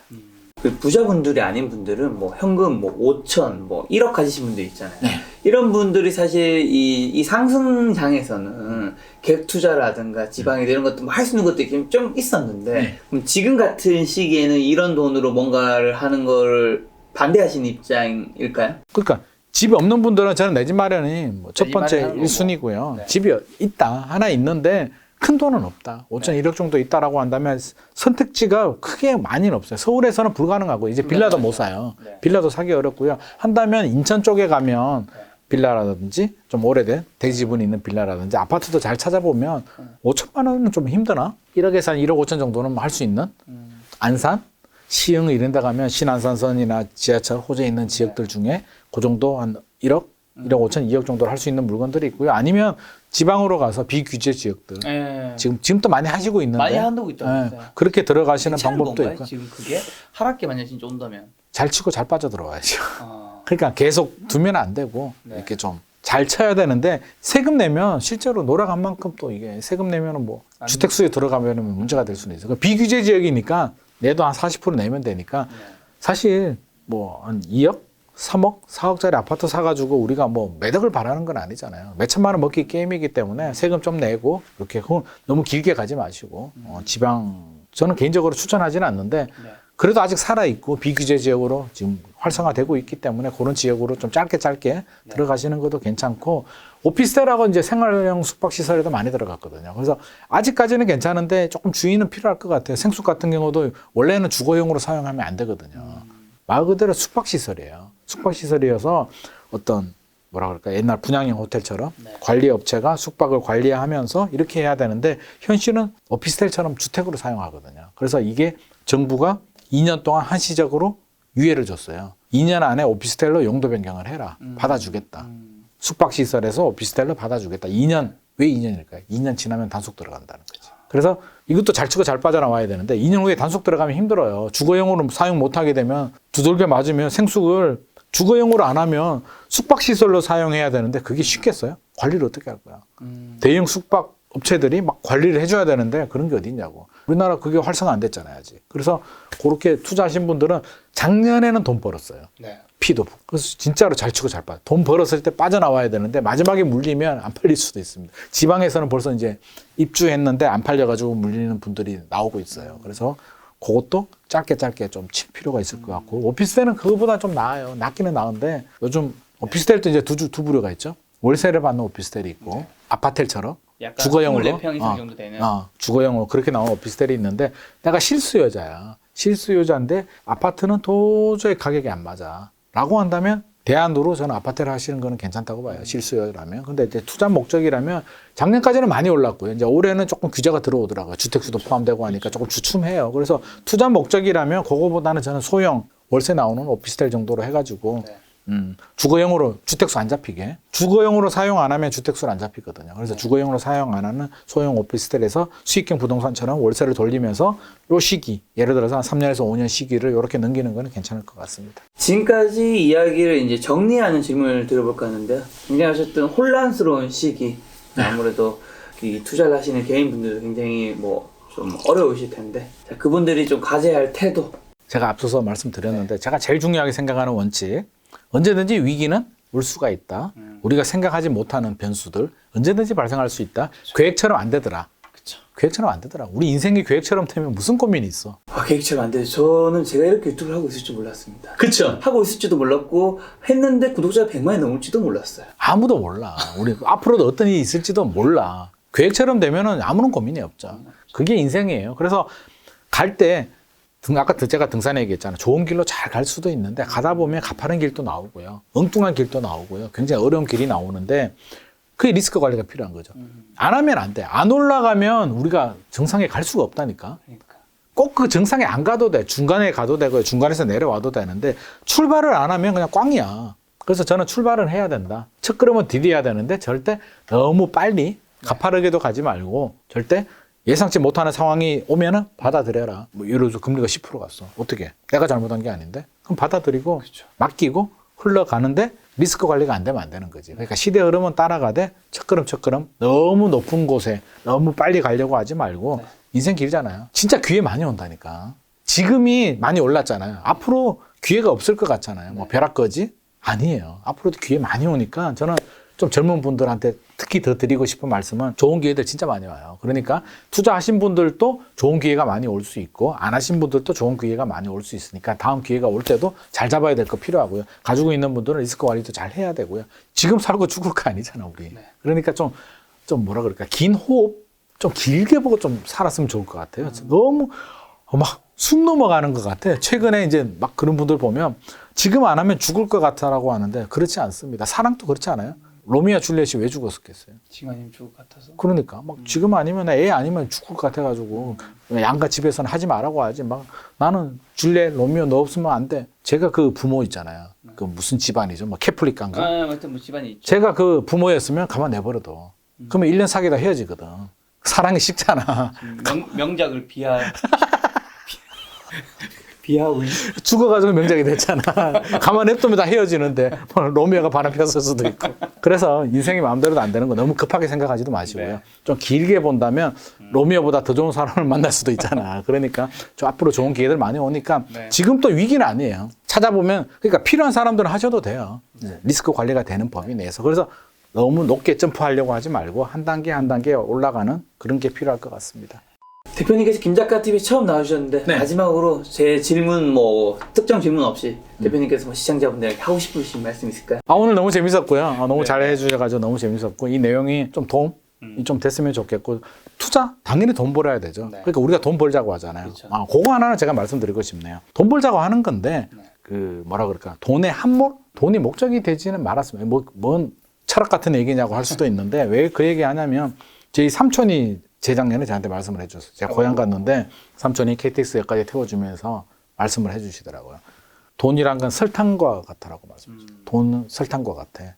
먹으면 달달하잖아요. 달달한데 너무 많이 먹으면 건강을 잃어버릴 수도 있죠. 적당히 먹어야 되고 너무 한꺼번에 욕심을 내서 많이 움켜쥐면 흘러내리면서 다 쥐지도 못하고 녹아가지고 붙어서 이 기능도 하지 못한다. 그러니까 네가 달콤하게 행복할 만큼만 가져라 라는 말씀을 하시더라고요. 그래서 욕심내지 말고. 그러니까 돈이라도 마찬가지예요. 내가 할 수 있는 만큼 필요한 만큼 차곡차곡 하는 게 중요하지 솔직히 대기업 그 아들 부회장들이 행복할 것 같아요? 저는 그렇게 생각하지 않아요. 그분들이 뭐 밥을 5끼를 먹나? 먹지도 않아. 건강 생각한다고. 갈비 먹으면 건강이 안 좋아지잖아요. 맛있는 것도 많이 못 먹거든요. 그러니까 뭐 차?